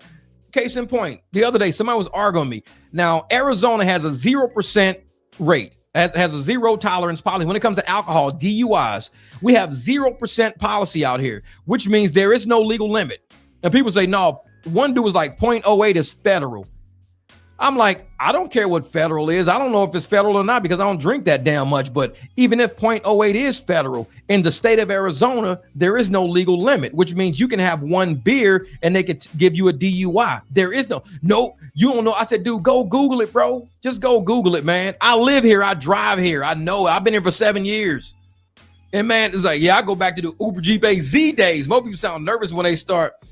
Say, you sound the name, natural and talented, upbeat. You don't need subs money. You definitely worth. Here's the Anton. Say, yeah, appreciate you, brother. Fly Piper, I appreciate you. Uber Jeep AZ is back in the days. And that's what I was telling folks, man. I've been driving since them days. So if I've been driving Uber Jeep AZ since back then, I kind of know what I'm talking about. I'm going to search for you Arizona DUI statute, or I'm going to put zero tolerance. Let's go zero tolerance law. Okay. So I'm going to read this to you. Let me go in here. I'm going to open this because I even told this guy, I said, do me a favor. I said, go and Google it. And he's arguing with me about a state I live in. This dude is arguing with me about a state that I live in. Right here, this is what it says. It says, Arizona's zero tolerance law, particularly regarding DUI, means that any detectable amount of alcohol or drugs in the driver's systems can lead to a DUI charge, especially for drivers under 21. And it says this approach is particularly stringent for drivers under 21, whereas any detectable blood alcohol concentration is illegal. Any. So I don't care if you think federal is 0.08. In Arizona, if they smell beer on your breath because you sipped it, if you sipped a beer, they can give you a DUI because it means any detectable amount of alcohol or drugs in the driver's system. If you register at a 0.01, that's any detectable amount. 0.02, any. There is no legal amount in Arizona. There is no legal amount. And it says right here, it says for most states, the legal limit is below 0.8%. What happens if the reading is exactly at 0.08? That's still legal limit. But in Arizona, it's zero tolerance. So the degree of impairment is very strict. It's very strict. And I'm telling you, we used to talk to older people when we were little.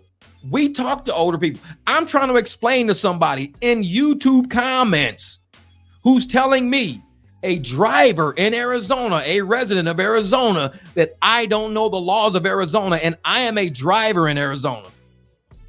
So you're telling me, this dude don't even live in Arizona, telling me, no, you could drink in Arizona up to 0.08. That's illegal. That's federal. It's 0.08.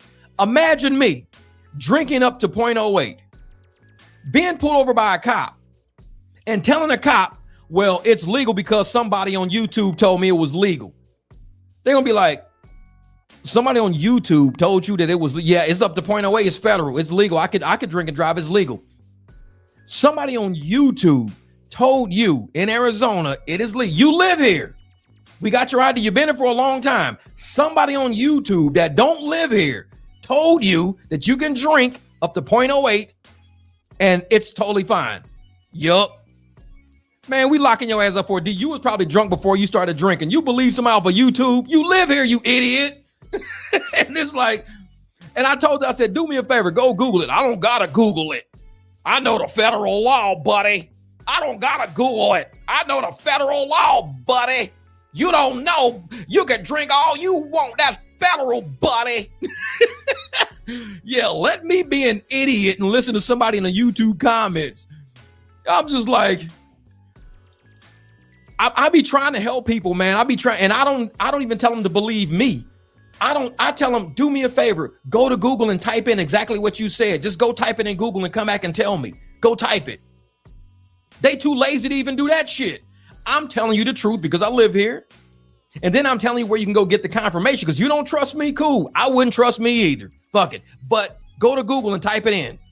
Go to Yahoo and type it in. Go to Bing and type it in. Go to MSNBC's. Go to wherever you want to go and you type in what you don't trust me. Just do it and come back and talk to me. But they don't want to do that because they look stupid. They sound stupid because I'm trying to help them. They're not trying to help me. They're trying to get me to leave my house and drink. And when I get pulled over, I lose my license. I'm in DUI school. I got 5 cars that I can't drive, but I'm paying car notes on, paying insurance and shit on. Because I listen to somebody on YouTube that I knew better than to listen to. Everything on YouTube ain't right. It ain't. That's why I tell folks, man, you got to watch who you're listening to out there. I've said that for a long time. Watch who you guys are listening to. Because I'm clearly one of those people who's going to always be like, listen, if you don't trust what somebody says, there's no law against you typing that shit in the search engine just to verify. Just verify it. Just go type it in the search engine. Just to check, because you might learn something. I use search engines quite a bit. I talk to people, my neighbors, things like that. We all have conversations. We verify and check each other. We go back and forth about construction stuff. Then it's only legit to do that. But once you get people out there, like I said, like Tasha K and like Anton, I'm always in comments arguing with those people, arguing with the people off their channels. They don't verify shit. If Anton says, hey man, it's going to storm today, they believe it. No matter where they are in the world, they don't say, hey, well, I don't live where you live, Anton, so it's not going to storm around. They don't say that. They go, oh, man, Anton said it's going to storm today. He said it's going to storm, bro. I better go get me an umbrella. Motherfucker, it's blue skies. We're in L.A. right now. What are you talking about? But Anton said it was going to storm today. They believe anything, man.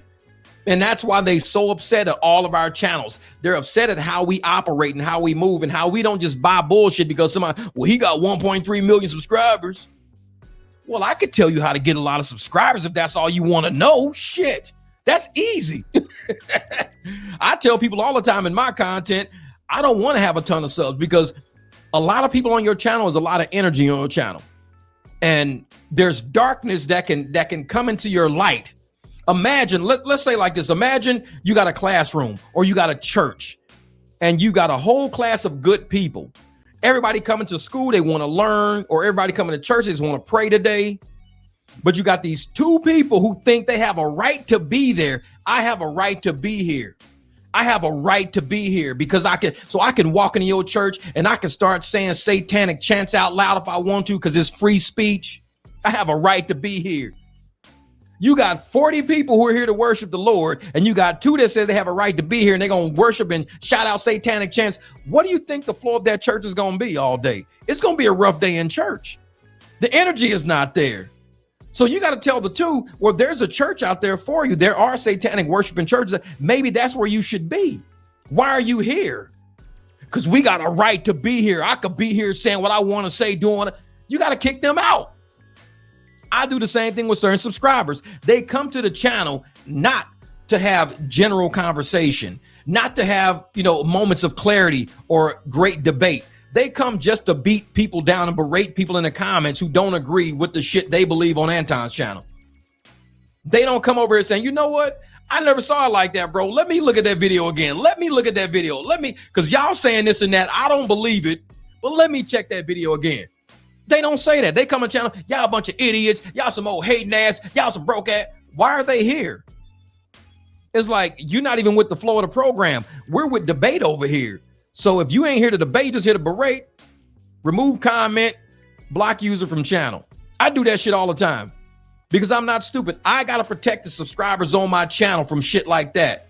Because if y'all were in my church or y'all were in my classroom, I would have to do the same thing. I would have to make sure I'm playing bouncer at the door to any trash that's going to come in and ruin y'all experience on my channel.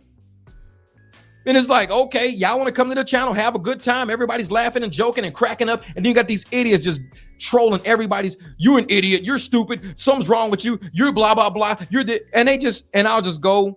And all you do is you don't even have to delete every comment. You don't have to. All you do is click hide user like that. You would hide user from channel. It automatically pulls them off your channel and removes every single comment they ever made on your channel. So you don't got to go through searching. Well, where are they talking shit at? You don't have to. If somebody leaves one comment, going back and forth with somebody, cool, whatever. It's one comment. But these Antonites, they will come and they will spam the channel. They done left an individual comment. Now they're leaving replies to people, and it's all the same shit. So I just go hide user from channel, and all that shit disappears in one shot. It's like, move on, see you. You can go somewhere else with that because Anton's got a whole channel, and he's in agreement with you, and you're in agreement with him. That's your church.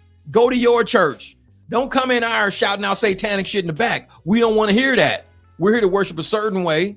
You're here to worship a certain way. Gotta go. Exactly. Just sniping them all right from the comments. Pew. That's a snipe. They need to change that button name to snipe. Pew. Because they come in and they be messing with us, man. And my job is to protect my channel. I don't have an actual channel moderator on the channel in my comments protecting people.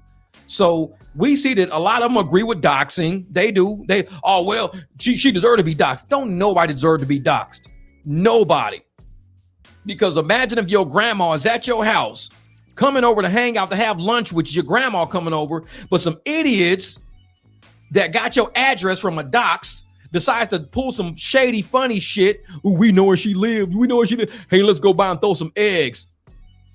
And they think it's funny. They come by, throw some eggs. They end up hitting your grandma or doing something stupid or whatever because they think it's so funny they got your address off this comment strand. I mean, they car gonna get cut in half. You gonna right up the car cut in half now. They're gonna be like, oh shit, we just threw eggs. Yeah, I threw something back, but it wasn't eggs though. So, and that's what the danger of playing with these people in these comments who I protect people from, because I see how far they're trying to go. They're trying to manipulate the situation to believe that people should be doxxed in certain situations. I don't think so. If you want to advertise to somebody to say, hey man, this person has a barbecue restaurant. They serve, this is their menu right here. Go down and support the restaurant. That's one thing. But to say, hey man, we should go over here and let's go harass this dude. Let's go bully this dude. Let's go mess with this dude. That's doxing right there. You don't want to go down that path right there. And once they start going down that path, they're going to end up calling themselves a victim when shit really hits the fan. Oh, I'm a victim. I'm a victim. I'm a victim. No, you're not. You put yourself in that situation when you didn't have to. It's a million things you could be doing with your time, but this is what you choose to do instead. You created this situation for yourself. That's just what I think. And that's why I do my best to take people like that off my channel. I get rid of them. Oh, I got a right to be on your channel. Well, if I didn't have a right to kick you off my channel, I wouldn't have a hide user from channel button either. YouTube gave me that button for a reason. YouTube is like, hey man, if somebody's here harassing or bothering the people on your channel in a way that you don't like it, now people can stick up for themselves. I can see people in comments going back and forth. People are sticking up for themselves, no problem. Knock yourself out, stick up for yourself. I ain't got to remove nobody. Y'all eating their ass up in the comments. Y'all see the Antonites in the comments. Y'all say, man, listen, this is XYZ. Anton did this, blah, blah, blah. I don't even mess with that. Don't even mess with it. But then you got some people just jump in the comment. They don't even reply to nobody. They just leave a comment. You idiot. I hope you and your channel burn in hell. You know what? Hide user from channel. They're in the wrong place. It's like, I don't even deal with that shit. Wait, did you see the video of the female firefighter and her mom throwing used tampons at her ex-fiance's house? She just got arrested. That's what she get. That's what she get. That's a goddamn biohazard. That's nasty shit right there. That's nasty. But to really sit up there, man, because some of these people, they don't have what it mentally takes to be on the internet. When I'm busy, like if I got to deal with my dogs or I got to do something with the cars or I got to, make candles, like I made candles. This is the new one I made right here. That one. Wait, is it right here? That's the new one. That's the nice one. That's the yellow beeswax one. That smells real good. So I'm doing that with my time. If I feel the need to get online and start harassing people just to fuck with them, then that means I don't have enough to do with my day. I don't have enough to do. What are you doing? I'm gonna get online, just go to channels I don't like and just start hating on people. I'm gonna just start making videos about people I don't even like. No video content review, just making videos about people that they don't like. Okay, did you say, did you review a video? Did you talk? Nope, I just make videos about people I don't like. Also, you bored. That's what that is. You need more shit to do with your day. That's what it sounds like. See, I got so much to do with my day. If I am not reviewing a video or I'm not putting content out that somebody can use, because I do not want to delete content. That's not what I do. Then I just don't get on the internet. I have so much to do with my day. But you got so many people out there that have nothing to do with their day. And they get on there. Yeah, so it's off Trey Rex video holding the candle in this video. Okay, Jeff, I saw FT Reacts family holding a candle in this video. Thought of you. That's what's up. I'm always burning candles. I love the smell of beeswax candles. I love the smell of natural wax. It's like living in a damn hotel lobby or something. You go from room to room and each room smells differently and you can hear that little crackling sound sometimes. It's cool. It's a good deal. I like that. It's better than my whole house smelling like oil because I'm always working on a bike or cars and shit around here. So I don't want my house smelling like transmission fluid. So I just burn candles, like whatever, just burn some candles. And it gets so expensive, I started making my own candles. And I appreciate all you people out there who heard me talking about candles in my last video, and you just guys decided to start watching my videos. I've been getting a lot of candle viewing videos, views over the past 2 days. Because normally those videos sit dormant. It's like, it'll be like maybe 1 view, maybe 2 views. They sit dormant. They've been getting like 13 views. I'm like, wait a minute. These videos sit dormant all the time. So that means somebody out there is actually looking at the content potentially to start their own candle making business or just to save money by making their own candles. And you can give them out the gifts. They're perfect gifts. I've given like 2 or 3 of my clients candles. I'll make the little small 4-ounce ones, give it to them. They'll text me back, this candle smells amazing. Yeah, because I soak that shit with fragrance oil. I'll be putting oil in it. Like when it burns, that little 4-ounce candle will smell your whole house up. Add as much as you want to add. And I do that for my clients because they pay me very well. They pay me a lot. And I'm like, it's just sometimes I feel like doing something nice for somebody. Some of them got dogs. Some say, hey, here's a candle. Burn that in your house. Oh, man, I make those. Oh, you told me you made candles. What's up, Candy Gems? So I do that. And it's funny because some people over at the Antonite channel, actually on Anton's channel, that were talking shit about me making candles. And somebody came to my channel and said, hey, man, the only reason why I came here because they were talking shit about you making candles. And actually, me and my wife looking at making candles. I was like, appreciate the promo. The Antonites, they sending me viewers and shit like, please keep talking shit because I make these videos for a reason. So when I make my candle making content and people talking shit about it, I'm telling you one thing, negative information travels a whole lot faster than positive. So when they talk shit about me, people come to see what they talking shit about. But if they promote me and they try to talk nice, like, oh man, you guys, if you want to make candles, man, this guy makes some really nice candles. Go check his candles out. They're really nice. Nobody's going to come look at that shit. But they go, man, look at this grown ass motherfucker, man. Look at this grown ass, stupid ass, gay ass motherfucker over there making candles. This stupid ass motherfucker, all these candles. They be like, who? Him, that motherfucker. And they come right to my channel. It's like negative information travels. So you got to keep haters around. You got to keep them in the mix because haters are the ones that are advertising for you. When they putting your name on videos, they're putting your name on thumbnails. Haters, they move you. Because negative information travels 10 times faster than positive information. You guys, you love it. You're sharing my videos. You're doing this. You're doing that. Appreciate it. I do. But I know people be like, man, get rid of these haters, Jeff. I'm like, actually, they're helping us build the barbecue. They're helping us. So let them talk all the shit they want to on every channel out there. Because like I said, you can even see in the comments on yesterday's video, somebody was like, I only came here because they was on Anton channel talking shit about you making candles. It's like me and my wife looking into making candles. I was like, oh, well, shit, I got a whole playlist of candles. Just go to my candle making playlist. You'll see the first batch I made. I think I made 3 batches. I got a few shorts. I use wood wicks. I use regular soy wicks. Tons of candle making content. And if you got children, I'm going to tell you right now, if you got kids, especially young girls, get into candle making. It is the cheapest thing to get into. But if you can get your little daughter to get her a little $30, $40, give her allowance. Say, I'm going to save you allowance for $30, $40. We're going to buy you a candle making kit. With that candle making kit, that $30, $40, we're going to set you up outside, out front, and you're going to sell candles and lemonade. So when people come by, be like, you can buy lemonade on this table or you can buy candles on this table. Your little daughter gonna be like, my mom learned from this dude on YouTube how to make candles in the kitchen real fast. And now I sit outside and I sell candles to people when I'm selling lemonade. I make a lot of money now off this damn channel called The Barbecue. They was messing with this dude and now I'm making $300 a day as a little 10-year-old kid selling candles. I make $300 a day. These people with W-2s ain't making $300 a day. My mom keep reinvesting into my candles. We go out, we buy more wax, we buy more wicks, we buy more fragrance. My mom is showing me how to start a business. A candle business is the funnest thing you can do with your kids because everybody wants a good candle. Everybody does. Because people want to invite a girl over. You don't want to have to spray before she get there, already had a candle burning.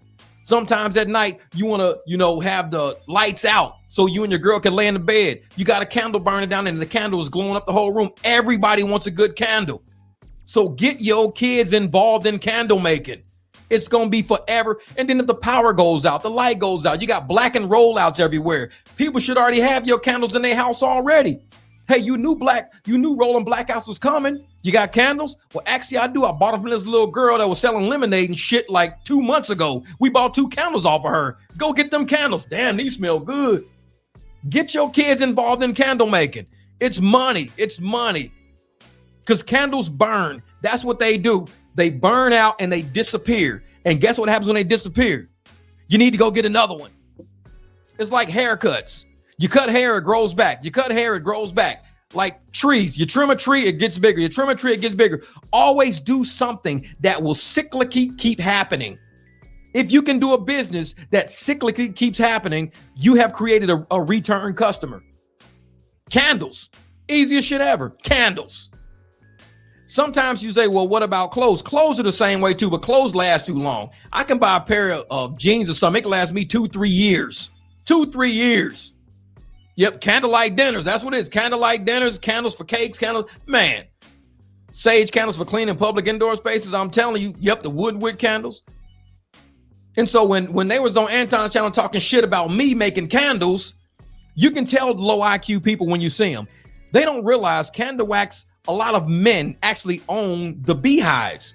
So the men who own the beehives extract all the honey that makes the beeswax. So they extract all the wax. They make candles. The men are making candles and they're selling candles for high dollar amounts. These are a bunch of men all over YouTube. A lot of women too, but a bunch of men. Big ass, nice farms, nice ranches. And all they making is beeswax candles. They got all of these beehives lined up all the way down. And it's like, this is big industry, but you can tell low IQ people from the Anton sphere because they think life is all about flying in a baddie. It's like, bro, you got a daughter. You got a son. Why ain't you starting a business with them at the age they're at? You want them to go sell candy for the damn school so they can win possibly a free trip to the zoo if they sell enough candy bars. Okay, my kid sold $480 worth of candy bars and all he got was a trip to the zoo. You can pay $14 to get your kid to the zoo. But yet, if you're going to have your kid out there selling anything, have him selling his own creation, have him selling his own candles, have her selling her own candles, have her building something, selling it, getting the profits of it, learning how to run the business, learning shipping. When they say, hey, you order some stuff offline, yeah, order stuff offline. When is it arriving? It's arriving Wednesday. You're teaching them logistics, shipping and receiving now. You teaching them how to track stuff online. They're tracking packages. Okay, it says it's in Pomona, California. It should be here like in 2 days. Okay, it says it's in transit. You're teaching them the whole ins and out of business as a little kid. So now when you tell them, hey, if you run out of wax, go and order you some wax. They're going to walk in the room. They're going to get on a laptop or get on their phone. They're going to order wax from the same seller, go into the same seller. They're going to order it. They're going to know how to track it. They're going to basically be running their own company as a kid, generating $200 to $300 a day as a kid. They ain't going to be outside tricking off, getting in trouble. They're going to be online marketing their candles on Instagram, marketing their candles on Facebook, YouTube, whatever. And yet the people on Anton channel page over there like, oh yeah, they over there selling they over there making candles. Oh, stupid ass. They over there making candles. Oh, stupid ass. They thinking slow, man. They thinking slow. They don't even understand commerce. And they call themselves bag chasers. That's why I say they sack grabbers. They ain't bag chasers. They sack grabbers. They just grabbing Anton's sack. That's all they doing. To chase a bag, you have to really know what makes money, what creates revenue, what products and services are out there. All they doing is hanging on Anton's sack. They sit on his sack all damn day. They ain't chasing no money. They don't know how to make money over there. They see us making money over here. And Nia will tell you, even with my videos over here, I've taken people from $18 an hour to making $65 an hour, $70 an hour. I mean, last night I had a 1 hour ride. I made $97 in an hour, a 1 hour ride. And that was just up and back. That's it. A 1 hour ride. It took me 32 minutes and 28, which came out to be about 60 minutes almost, about an hour. That was it. $97. I teach people how to do that all the damn time because I want to help educate people on how to make money. They bring their ass over here and they laughing at us. Look at these idiots making candles. Look at it. Yeah, I don't have to spend money. I can buy a big ass box of beeswax, super big box of beeswax for let's say $30. So I got this super big 10-pound thing for $30, 10 pounds, $3 a pound. You know how many candles I can make? How many candles I can make with 10 pounds of wax?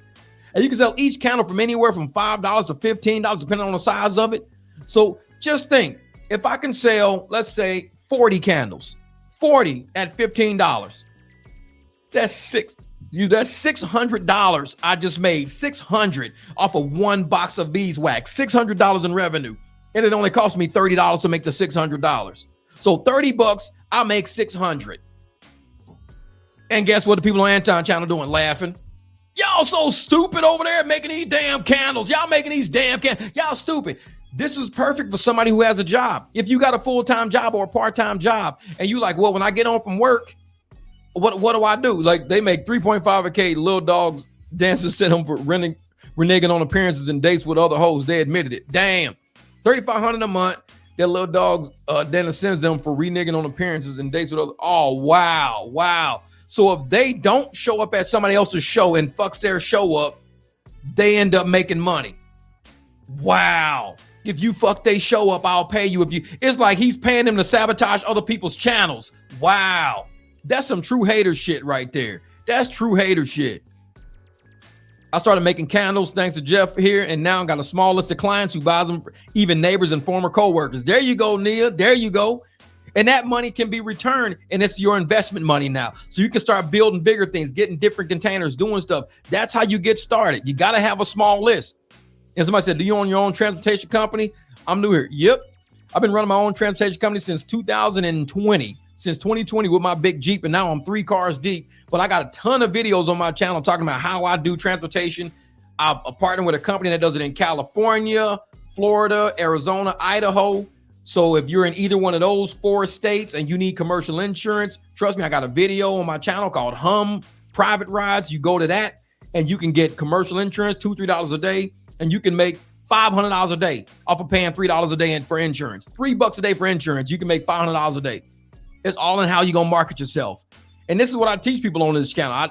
I want people to eat. I want people to make money. That's it. Just make money, eat. But yeah, man, I can't believe that, Tez, man. He paying them money to renege on other shows. That's crazy. That's crazy.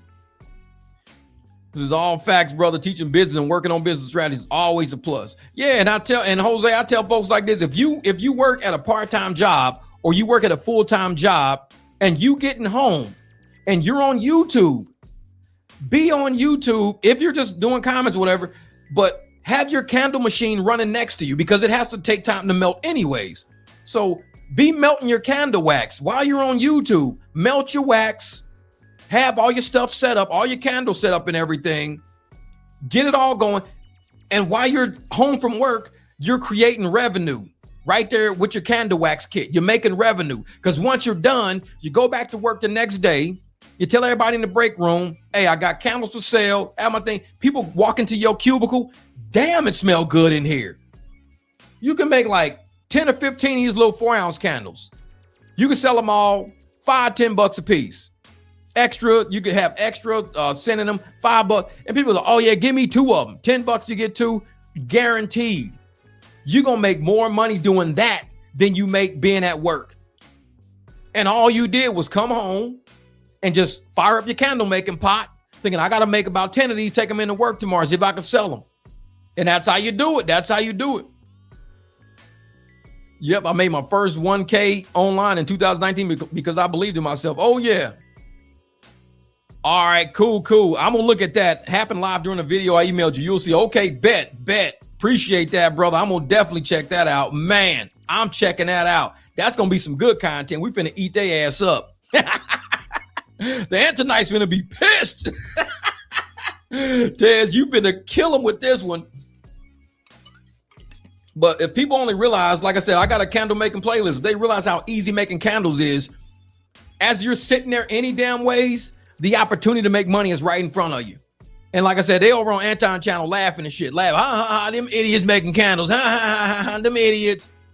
Bro, you could probably make up to, I'll say, if you were doing it and one of your kids were doing it and y'all had your own client base going, if you just put for 2-3 hours a day into making candles, 2-3 hours, and you got all your jars made, everything made, they're all cooled off, the next day ready, you could probably make about $600-700 the next day. $600-700, and that's between you and your kid out. Your kid got his table outside selling lemonade candles. You doing it at work or whatever. $600-700 a day. And if you only did that 5 days a week, that's $3,500 a week. $3,500 in 1 week from selling these candles you see that I made in the background. Like I said, Anton, people over there laughing at that shit because he don't teach people the game like this. He don't teach people the game. So I tell people how you can generate revenue instead of just sitting around your house doing nothing. Buy you a candle warmer or a candle melter. Melt the wax. You already got all your jars that you got everything going. It's that damn easy. That damn easy. Yep, shame on Anton's panel. He preaches business improvement of the community. Actions speak louder than words. I'm telling you, Great Pill.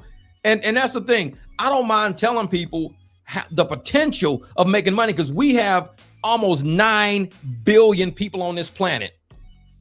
Everybody on this panel right now can make candles, and I guarantee we won't have the same clients. We will not have the same client base. There's no way we can compete with each other. No way. Impossible. With almost 9 billion people on Earth, and you can ship if you want to, there's no way we can compete. So I don't mind telling people the game. I do not mind giving people free game because all it's going to do is improve our communities. Once we improve our communities and we start reinvesting back into our communities, we won't need that much investment in tax dollars because we're the ones investing our money. We're all trading money around, investing into each other, keeping the communities going. And that's the best way to be. Going through investment, not relying on handouts, not relying on welfare, but actually going out, investing in business and making something pop. And that's what I want to do, man. I want to help people out. Yep, then use Etsy and other platforms. And that's one thing. Instagram is big. If you want to do candles and sell candles, get you an Instagram following. Man, Instagram people who sell anything. You can sell peanut butter. There's these people that nutty, better nutty or whatever peanut butter. That shit, they sold a lot. Starting on Instagram, they sold all peanut butter on Instagram to where they end up going from their kitchen to a big ass oversized warehouse. That's how much money they generated off of selling on Instagram. If you want to do good business, Instagram's a great place to go. Great place to go. And that's no knock to YouTube, but YouTube needs to have like you got Facebook Marketplace, you got Instagram with all this stuff like that. YouTube needs to have an entire section of just marketability business shit. That's it. And I know a lot of people say, well, that's what we do our videos for. We get paid AdSense. We do it. Trust me, a lot of people go look at videos for entertainment. They go look at videos for something other than looking to buy something or sell something. Like I look at videos for like car radios just to see how they're hooked up. I don't go there to buy one. I just go to see how they're hooked up. What YouTube needs to do is make an entire section like a market, just YouTube market. That's it. And people can go there and buy and sell and trade and do whatever. That would be an entire section that YouTube could make a ton of money on versus the shit they do now. Because I have a option to put products on all of my videos. I don't, because nobody buys that shit. People come here and looking for videos. They don't look to buy nothing. I can't sell garments in the middle of an Anton video. It's just not happening. It's not happening. Man. All right, Jade, I appreciate you. Just thank you for what you do for us, barbecue, man. I'm serving them plates. Oh, Jade, I'm telling you that this is what real black men do for our community. Anton is a traitor. And see, and the thing is, the things that I'm saying, they laugh at me for because they want to put it behind a paywall. They want you to pay for business information when you guys cover the business information just by viewing our videos, just by giving us super chats. You guys are paying for it that way. You're supporting the channel long enough for us to even be able to sit here to show people how to do business, to inspire people how to do business. That's what we do. But yet they put stuff behind a paywall, and then when their actual content is just a bunch of bullshit, and we review the bullshit content, and they get mad. Oh, he rich, he a millionaire, he this and he that. But nobody on this channel is. All these bag chasers, they never make businesses. They never start money. They never go get money. Everybody on this panel don't get money. All they're doing is stocking him up, and he's paying them to be minions. That's it. I'm paying y'all to be my minions. That's it. So I just asked how to get started twice. Do I need to join to get an answer? So I asked about how to get started twice. Do I join to get an answer? How you start doing what? That's the thing. How to get started doing what? Jeff, not to see your question. Yeah, I don't see everything because I'm looking at the camera. Like all you guys stuff is down here and I'm looking up here. So if I actually had the chat up here, then I would see it. But the chat is down here and I don't see everything. Like it's just scrolling. So normally and I'm going to tell you how to work YouTube, and this is no knock to nobody. The easiest way to work YouTube is if you have a serious question, put it on a super chat. And you hear people saying it all the time. If you put it in a super chat, it's not gray. Like all I see is gray going like this, gray going like this. When you super chat it, it turns yellow or green or blue. That stands out and it gets the person to look at the chat because our cameras are over here. Our chats are down here. So if I look down the whole time, it wouldn't work. So that's why you hear a lot of YouTubers say, if you got any questions, put it in the super chat. I'll read super chats later because all we see is gray doing this. It's just gray going. We don't know who's saying what. Every once in a while, I'll look over and I'll catch something. But most of the time I'm looking at the camera like this, so I don't really get it. So I know back when I first started doing YouTube, I didn't understand how the angles work. So I would like be doing a video, but I'd be looking like this the whole time talking. I'm like, yeah. And all of a sudden, what you guys don't understand. And I was like, Jeff, you ain't even look at the fucking camera. I'm like, but I'm on video. Yeah, you're on video looking at yourself on video. Look at the camera. So I'm like, oh. But looking at the camera, I can't see everything on screen. Don't worry about the screen. The screen is going to be there. It's recorded. If somebody got something really important to say, they want to get your attention, they'll super chat it and it'll pop up like boop. And then you read. That's why, excuse me, a lot of YouTubers, they don't read comments at all because there's too much of it going on.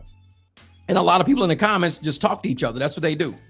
Since I kind of have the audio because I'm with the client right now, only reading the chat. Yeah, and that's what it is. A lot of people, they are in the cars with clients and they have the chat rolling and they'll be talking about things in the chat. They don't really listen to the video itself. They can have like music playing, but the chat is rolling or whatever like this. Happens all the time. I do it. I'll just keep the chat going and I'll just kind of scroll through it like this as I'm riding the car. But definitely. This is I asked how you got started with your candle business. Oh. Well, let me show you where I got started from. I'm gonna open this up real quick because this will be easy. Because I actually, like I said, I have a candle making playlist actually on my channel itself. I'm gonna open it up and just show you like what some of the candles look like. Not the candles, but what some of the videos kind of look like. Because the trick is, the first thing I did was I went to eBay and I looked at all of the candle making kits they had, because I wanted to make sure that I was getting what I wanted. So I looked at all the candle making kits. Let me go into a playlist right here. Playlist. Where is this at? Where is this stuff at? Where is it at? Where is it at? Is it in here? Let me go to the next one. Oh, here it is. Bam. All right, so let me open this real quick for you. Whoops. Bam. So here we go right here. So this is my actual podcast right here. Like, you'll see it right here. When you go to my playlist, it'll say candle making. That's it, just candle making. So in this playlist, like, these are all the videos right here. It's only this many. What is that? 6. So I started talking about how I started making my first videos, this and that, my third attempt. I think the ones that I had for my first attempt, I don't think it's in here. Yeah, my first attempt is not in here. And here's the beeswax I made and how you can fix something if you screw up a candle. This is how you can fix it. But inside of that, it kind of shows how I got started. I went to, like I said, I went to eBay and I bought a candle making kit, and it just had the wax melter. It had a measuring cup. It gave me a couple of bags of wax with it. And I think it gave me like 2 containers, or I either bought all my own containers or something like that. But I wanted to get started first, so I did a live stream with it on there. I don't know where the live stream is. It might still be in there. So I did the live stream first, just showing people how the waxer, how the melter works and how everything works and stuff like that. And it was real fast. The first one was real fast. I didn't quite know what I was doing. I melted everything. As soon as it was done, I poured it. But I started showing by my third attempt. That's why I left the third attempt video on there. I showed people the whole process on how you heat it up, how you let it melt, how you let it cool a little bit, how you add your fragrance oil, you let it cool a little bit more, then you pour. And if the candle messes up, you get, like, I had a heat gun I used on my on some of my stuff in the garage. So I brought the heat gun and I heated up the wax like in a circle like this as it was in the jar. I would heat the wax up, and the heat from the heat gun on low would actually melt the wax and have it form perfectly around the wick in the jar. It would all settle, because a lot of times your candles will implode. There'll be an air bubble trapped in there. So when it solidifies, it implodes and leaves a huge crater. You could fill that crater up by melting all the wax like this, and it'll fill that crater up, and then your candle will be perfectly smooth like the ones you buy in the store. So I show all of how you can do that stuff in that playlist, because if anybody wants to make candles, I not only want to show them how to get the kit, how to get the supplies and everything, but what to do if you messed up. Like, if you mess up, it's okay. Don't worry about messing up. That's why you can buy the heat gun. The heat gun is just like, and it fixes it like within a couple of seconds. You're like, hey, I messed up, but guess what? It's a quick fix. Let it cure, put the lid on, go, you're done. It was like, what can you do with the candles that you've used, but there's extra wax on the bottom and it doesn't burn? Well, what I do, that is a great question. You know what? You be thinking, Justice, you're thinking. This is what I do. When I got extra wax from a candle, go get a pot of water, put about this much water in the pot, not a whole lot, just enough to cover probably the bottom, the little bit bottom of the candle jar. As the water boils, sit the candle in the water, sit it in the water, and it's gonna, that heat, all that hot water is gonna melt that wax again. Now that wax is melted, already have a container, have another jar with a wick and everything already there, and you get you a pair of pliers, because I do it all the time. Get you a pair of needle nose pliers, take the jar out of the water and just pour it right into the thing. I do it all the time. I just take it out and I pour it into the new jar. So now all the wax that was left in that old one is gone now. So what you do now that it's empty, you just poured all the leftover wax into a new jar that's already got a wick in it already. You get a paper towel and you hurry up and clean out while the wax is still wet in the jar you just took out of the thing. You clean that out real quick and you make it nice, and then you sit it somewhere. And once it's completely cooled, then you can reuse that jar again. Because I reuse jars all the time. But with the candle that's left, the wax that's left in there, you've got to get it out. So that was a great question. All you can do is just melt it. That's it. Just put it into a pot of boiling water. Don't put a lot of water into it. Just enough to cover that jar up. And you can do that with any candle, even candles that are half full. If you want to get them and do something else, just put them in boiling water. Sit the whole container in boiling water, but keep checking on it so the water don't boil all out of it. Remelt all that wax over again. Get you a pair of needle nose pliers or get you some oven mitts or something, and you got to pour that wax into another container that's already got a wick in it. Because once you pour it in there, now you can restart a candle. Because I use that for my overflow. Some of my candles got about 5 or 6 different scents in it because I'll keep pouring overflow. I'll do this, overflow, do this over. So you can see the different layer. It'll be like a yellow candle. It'll be yellow, white, blue, yellow, because all I'm doing is melting all these candles over time, pouring the leftovers into a container that's already got a wick in it. And once you're done pouring all your candles in there, you've got about 5 or 6 leftover candles, made this one really nice candle, and you're going to get different scents as it burns, as you got it sitting somewhere. I do it. That was a great question, because a lot of people they throw candles away when it gets to the bottom. And it's like, you're throwing away good wax. You're throwing away good wax. If it's this much wax left in there, you can add that wax to more wax. So just melt that, pour it into a container that's already got a wick into it. It'll cure and everything. It'll just be sitting there. And so what you do is go, all right, let me go get another candle. You burn a candle for a couple of weeks, burn that one, get to the bottom, melt it, pour it into the other container, and you just keep adding it. Say, where are you from? From St. Louis and Memphis. I grew up in the hoods of I was in Frazier. You remember my mind, man. Yeah, I grew up in Frazier. I grew up in Meacham Park. You know, those are places in St. Louis and Memphis. So it was all hood spots. But we learned how to be very resourceful. So if you're out there, the potluck candle, that's basically what it is. It's a potluck candle, because I've probably got one in the kitchen right now, and it's got a wooden wick in it, and it's probably about this full. So I still got about this much more to go. So from all the candles that are burning, whatever's left over is going to go into there, because I'll just melt them in a thing, pour it. And once you get to a point where, let's say you're making candles and you want to you got too much left in the pot, you can pour whatever's in the pot into your overflow jar and fill it up with the rest of that. So the overflow candle is the potluck candle, basically. It's just a potluck candle. You already got a wick sitting in it already, and you're just using it for whatever's left over from everything. Is one of the best smelling candles you'll ever have. You'll be like, damn, that's some sheesh in it. God damn. Because you'll be like, man, that candle smell good as hell. What is that? Because all the waxes, when it gets to certain levels, the waxes start mixing together. So now you pour from this potluck part is now mixing with this potluck part. So all of a sudden you like, oh man, that's a totally different scent. I never knew what that scent was. But that's all it is, man. It's just melting candle.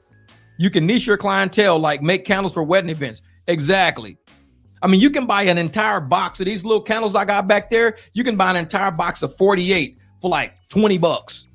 A whole box, and they come with the lid. So you get the candles with the lids, 48 of them, and you could just 4-ounce weddings. And you can charge people at wedding events. Let's say you're going to give them not the little cheapy, shitty little candle, little tea light candles, but actual big candles that can burn for hours. These candles can burn for hours. Each one probably got about, I would say, between 12 and 16 hours of burn, because it's beeswax. So it's like, yeah.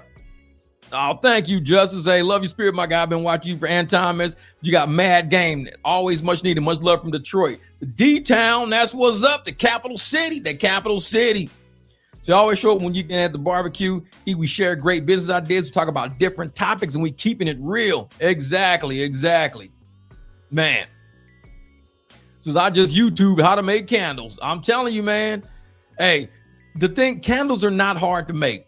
It gets a little messy, but the thing is, even if wax gets on your counter, like if you put down wax paper on the counter first, then you can just throw the wax paper away. But I don't even put that down no more, because if I spill on the counter, you can just get you a butter knife and just kind of do like this, and the wax comes up, and now all that wax, now you can just throw it inside of one of those wax containers because it's going to melt. Once it heats up, it's going to melt. So it's all good little wax that's spilled everywhere. Just put all your wax shaving into your wax container, and when you pour new wax in, it's going to melt it all anyway. So I don't know. To me, it's all good shit. All good shit. Oh yeah, it's real easy and so much fun. A lot of, people should do it with their kids, start a business with their kids or whatever. You can never not use a candle. That's why I think it's a great idea. You can never not use a candle. So yeah, I love it. Say my sister has event planning business, does weddings all the time. We've been leaving money on the floor. Oh yeah. Oh, and then the thing is, when you buy these 4-ounce candles, they give you the decal. So you got stickers with it. You can write stuff on them. You can either type things on it or you can write things on. They got the software for it where you can type some on each one. You can put the wedding party's name on it, and you can just stick them right on. There's a little oval on the jar. You can just stick it on the oval. I mean, there's so many things you can do with these candles to make them custom, professional level. I just leave mine blank. I just leave them blank and I just put like a lid on top, whatever. It's like, I don't even know what the scent is. I'll be mixing it all the time. All right, Miss Nia, thank you for coming through the chat today. Appreciate you always moderating. You be easy out there in the capital city, New York. Get it in, lady. Get it in, man. But yeah, we've been online for what, 2.5 hours, 2.5. That's all good. And then we had a big break in the middle. So I got to end up fixing that. Once the video generates, I'll fix it. But I appreciate you guys just asking questions about the candles, because it's not something that a lot of podcasts would even talk about. The things that we actually do that could be turned into businesses with you, your kids, you and friends, everybody investing their money into it. Like I said, doing wedding events, planning things, birthdays. Like I said, candles, you can never go wrong with a candle. A good candle, everybody wants one. And because it's noticeable. When you walk in and somebody goes, damn, that should smell good. What is that? Oh, candles. I'll be making candles. Damn, can I buy one of those off of you? It's always something you can do. Go to dentals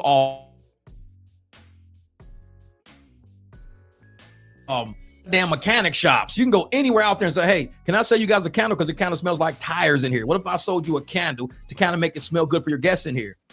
At veterinarian shops, hey man, that candle smells like pets in here. What if I sold you guys a candle to help the area smell? I got candles right here for $10 for 2 of them. They might say, oh yeah, give us a couple of them. They might have them burning right there.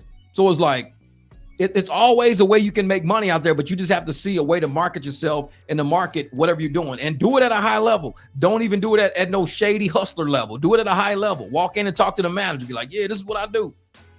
Say favorite things to barbecue. Oh, I'm always barbecuing steak, ribs, whatever. I just did a rack of ribs the other day. I got another rack I'm finna thaw out. But I do a lot of that. A lot of, the real thick steaks. My steaks got to be like a inch thick, because those steaks, you can leave them nice and pink in the middle. You can cook the edges, leave them nice and pink and juicy in the middle. Perfect. The dogs love it too. So yep, there's a market and a problem to solve. You got to do something. Exactly. And that's the thing. A lot of people, like I said, I hope people get something out of this channel more than just like content and stuff that we watching and laughing at, but actually, have a business idea and say, while I'm listening to the barbecue, I'm listening to you talk shit or whatever on the YouTube, but I got a business running right now. And, I got my investments together. I got a profit margin. This is how much I want to make with each thing I do. I got a financial plan for it, and really get serious with it and really do it. Because there's a way that I've been doing business for the longest. Like I said, I retired from corporate America in 2012. So 14 years right now, I've been setting my own profit margins, doing my own thing. If like when I buy these cars, when I buy the cars, I already know how I can afford them. It's profit margins I set for each ride, but it's also with how much fuel I use. When I work on my cars, I work on all my own cars, how much I'm spending on repairs, how much I'm spending on tires. I got everything set up already mentally for how I can afford all these cars, but still pay for my house and not have to go back to work. But it takes a discipline. You got to have a discipline. So it's like, man, got to be out. You got to be ready to get it. Since I hate how Anton docs Lakeisha, but low key full of gratitude. Your video showed up because I follow her and you covered her. I just subscribed. Oh, thank you. Yeah, and that's the thing about Anton, man. What he needs to realize is that he wants to be an actual, because he's a content reviewer. He's like the rest of us. He reviews content. If he wants to actually be a content creator, he's got to learn how to create content. You don't create content through doxing people. That's creating controversy, and that's going to have a lot of people not trust him, because a lot of people don't trust him already, because every time he gets a little bit of information about somebody, he wants to use it against them when he wants to get his way and control them. So he's already on a bad foot. A lot of people don't mess with him for that reason alone. Like, nah, I'm cool. Man, he got 1.5 million subs. I don't give a fuck. I can do my own thing. I don't need to be around nobody like that. Because you give him a little bit of information, he's going to use it against you to control you. Nobody want to fuck with nobody like that. He's not a content creator. He's like, I can't even explain what he's doing. But he's doing something in the space that a lot of us, A, we don't respect, 2, we don't want to be involved in. So when he falls off and he's doing whatever, nobody's going to come to his aid, because all he's done is play people to get to where he is. And doing that to Keisha, that shit was wrong. I say, I appreciate you, big bro. Back to the money, but I'll be tuning in. Be smooth. Will do justice. Will do justice. This is very informative. Oh, Malika, hopefully you get out there and you make some money. Do a little business, make some money, because there's always business to be made. And write down all the things you want to buy. Like me, for my fragrance oil, I buy big jars. There's about $6-7 a piece from Walmart. And there's some nice big jars in the candle making section. Some say fragrance oil, some say essential oil. I go for the fragrance oil because I like the variety of smells they got. Essential oils are more like sage, lavender, shit like that. When you get fragrance oil, you can get like citrus, get this nice orange smell, this real sweet orange smell and stuff like that. So it covers up a lot of the dog smells in the house and things. But definitely, you got to look into potentially doing business with candles. There's always something good to do. Yep. Never been subbed to him or supported anything he's done. Real talk. And that's the thing. When I first got on YouTube, I didn't know how it worked. And I subscribed to him everything because I didn't know how YouTube really worked. But after I started seeing how he was doing and what I was actually supporting, I had to back off. I said, you know what? This ain't even real content, man. This dude is out here calling people out their name. Don't even know these people. He's trying to get everybody riled up and influenced to be against ourselves, people we grew up around, people we have in our family. It's like, you're trying to make us not roll with these people because they have kids and they weren't married when they had kids, or they're a single. And one thing I cannot stand is that people who say men shouldn't date a woman with children already. What about women who say, what if women started saying, you know what, don't date a man that got kids? What if women started saying that shit? It's the same effect. Some of the best men out there are men with kids. You don't know why a man has kids and is not with the woman. Maybe the woman he was with passed away in a car accident and now he's just got kids now. You don't know why this man has kids and ain't got a woman. Maybe she's in an ailment or a nurse. Who knows? Same with a woman. Why is this woman with these kids but ain't got no man? Well, the man could have died in war. He could have died in anything could have happened. He could have just, they could have split because of a situation or whatever. But just because somebody has kids don't mean their life is over. A lot of times, kids are the ones who wake you up. They wake you up to reality of things that we miss because we're adults. Like, I wouldn't even be on YouTube if my kid, who was 10 years old at the time, told me to get on YouTube. I'm a garage dude. I'm in the garage working on motorcycles all the time. I've been on YouTube so much, my motorcycle got dust on it. My motorcycles ain't never been to ask anybody in my life. Jeff's motorcycles ain't never dusty. My motorcycle is dusty as hell because I'm spending so much more time on YouTube. But my son was like, Dad, you should do YouTube. You always run in the garage all the time. You can show people stuff. Without that little kid and without me listening to that kid, I'd never be here. So when you see men like Anton going out telling folks, oh, don't be with no woman that's already got kids. Don't be with, no man that already got kids. Don't be with nobody whose kids out of wedlock. I can't stand judgmental people that don't even know people's situation. Why are they in the situation they're in right now? But yet to them, it's automatically bad because they're trying to make themselves look good. I'm married. I had my kids in wedlock. Women should want me. I could fly you in. I could buy you bracelets. You could be one of my bad bitches. I'm married. I need some hoes. You want to be one of my hoes? I'm married. I ain't got no kid out of wedlock. And I'm sitting there looking like, you married, talking about God all the time, but now you got hoes and bitches. And you telling other people not to be with people because they got kids out of wedlock. Your marriage ain't even worth shit. Look at how you treating it. It makes no sense. No sense. So I look at life through the lens of benefit, pros and cons, benefit. There could be men out there who have children who take very good well of their children, or either one child or multiple kids. The kids love them. They're great influences. They're great in school. The community loves the kids. He may not be with the woman just because they just don't get along to that degree. Not everybody matches. Some people get together in the beginning and things happen and they change and they say, you know what? I would rather my kid have 2 happy homes than have one miserable home where we both living in it, fighting each other all damn day. Why don't you get you a condo? I get me a condo. We both happy. We wake up happy. We enjoying our days all damn day because we ain't fighting each other. And the kid grows up in a happy environment, even though it's 2 environments. Give me 2 happy environments versus one horrible ass dysfunctional environment. I'm not living in dysfunction just to say I stayed with this woman. Then your kid just witnessed dysfunction and he's going to think dysfunction is functional, and it's not. Y'all weren't made for each other. Y'all were too toxic for each other, and you probably should have split for the sake of the kid, not stayed together for the sake of the kid. Man, thank you, Jose, brother. I appreciate that, my man. Salute to you, fam. Keep that authenticity. You're a great motivator for people, man. I appreciate you, brother. Thank you for always rocking with the barbecue. You've been around for a long time, Jose, man. You've been around for a couple of years, man. I appreciate you, brother. I always see you in the chats all the time too, man. That's a sign that we still going in the right direction. You staying here, man. You staying. I appreciate that. Yeah, exactly. Staying together for the kids is old and played out. And that is toxic thinking. And Amanda, this is why I think people used to say that. Stay with the kids. Because back in the day, women didn't used to have opportunities at working and making money like they do now. Women have evolved they're CEOs of companies, CFOs of companies. They got their own damn companies. They're stock investors, they're stock traders. Women have evolved from what they used to be a long time ago, but the mentality towards women has never evolved. We sitting there telling people, stay together for the kids. That lady don't need your ass. She make more money than you. That lady making $120,000 a year, and this man is making $65,000 a year. You don't need to stay together for the kids no more. Back in the day when that woman was a homemaker and she wasn't making nothing because she would have to be hired at half of what a dude would be paid, or either way less or paid nothing at all. It ain't like that no more. So staying together for the kids is a concept that's played out. People need to say, we need to do what's best for this child.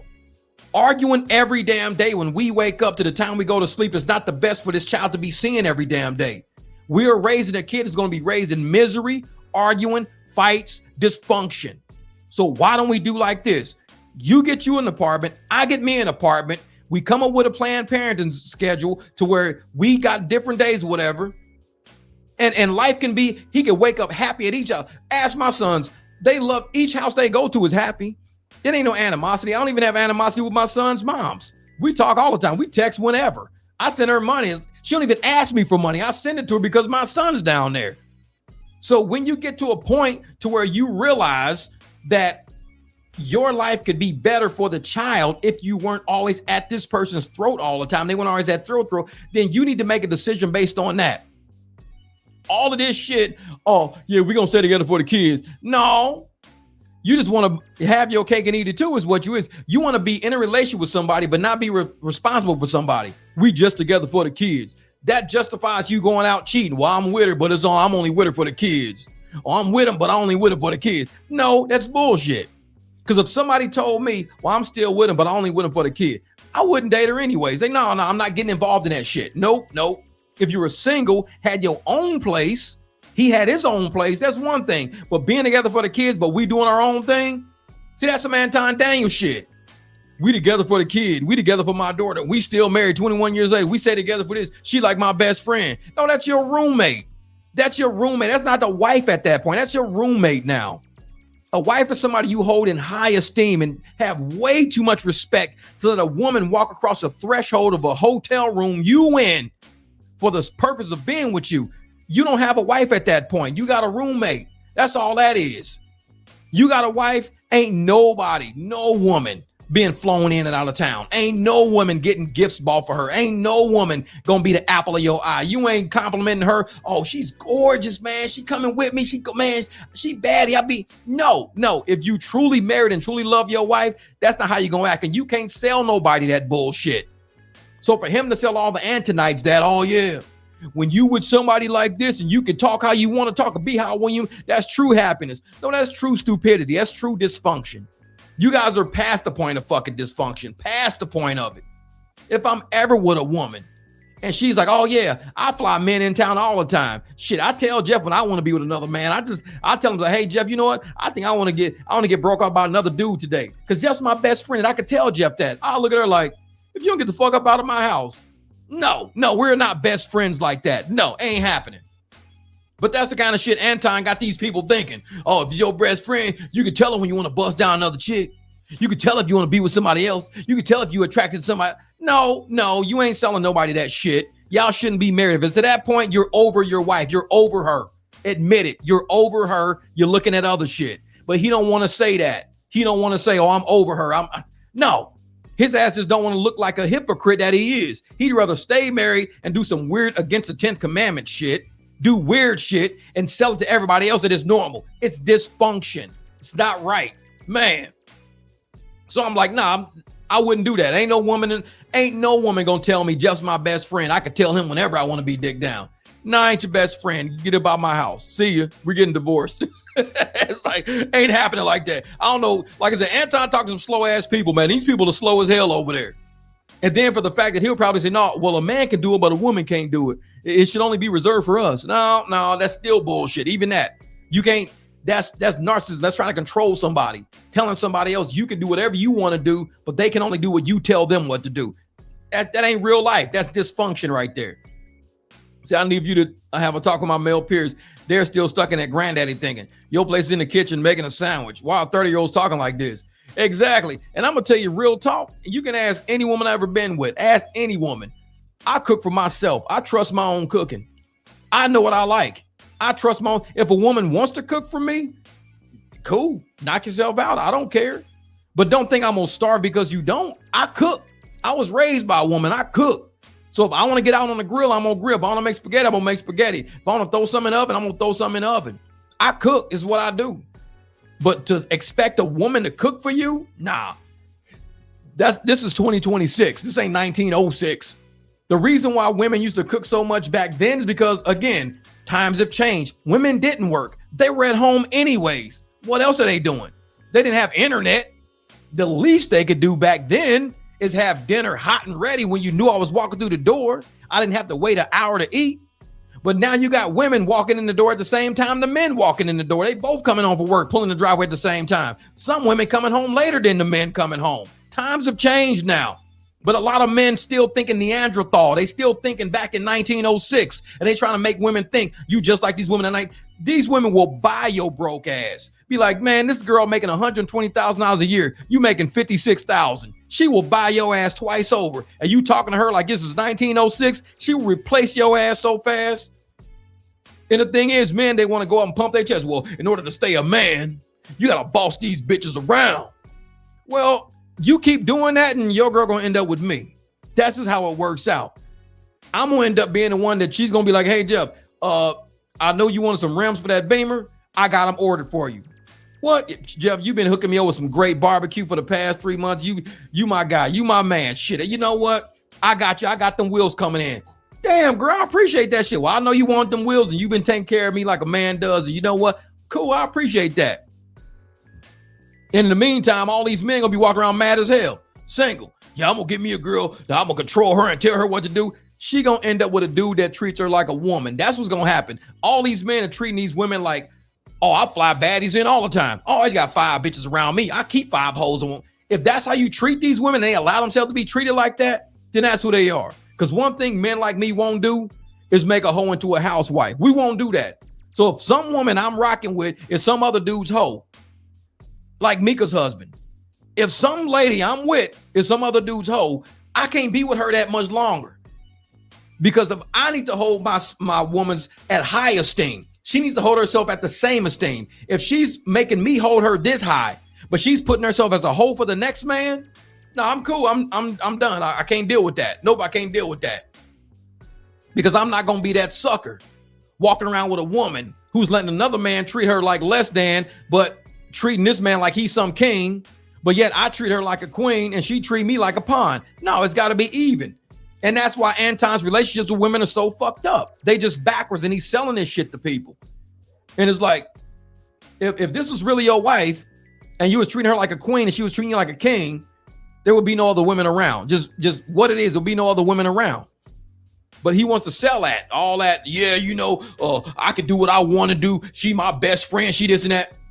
Then y'all better off just getting divorced. But divorce is going to cost him too much money. So he sold her this illusion that we could just be best friends. And I could do what I want to do. I could have them hoes and some baddies and I could do this and that. We could be best friends. See, he sold her that shit and sold her, well, if we get divorced, you ain't going to have all the money. See, right now you got all the money. You got access to the bank accounts. You got all the money. You divorce me, you're not going to have it all. You're only going to have what I give you. He got her already brainwashed thinking that shit. She could end up leaving and having every damn thing. He don't know that. Judge be like, you know what? We know how much potential you got. We know how hard you work. We know what you do. You owe her $11,000 a month in support, 11 grand a month in spousal support. And then you got to pay, $4,000 a month for your kids. So that's 15 grand a month you got to pay for them. He'll be fucked. 15 G's a month in spousal support and child support. He'll be screwed. And that's why he's staying with her, running his old weird, lame ass game on his channel of, yeah, when you get a woman, you tell her what you want. You tell her when you want to be with another woman. You tell her when you want to bust down another chick. I'm listening to this shit like, who's buying this? Like, what low self-esteem ass woman is buying this shit? It ain't no woman I know gonna be sitting next to me behind my back going, yeah, he be telling me when he want to bust down another chick, and I be like, okay, yeah. Or he be telling me when he want to be with another chick, yeah. Or he be telling me when he be flying girls in, and now he be ain't no girl I know gonna put herself, well, at least the ones I know, because I know some high quality ass women.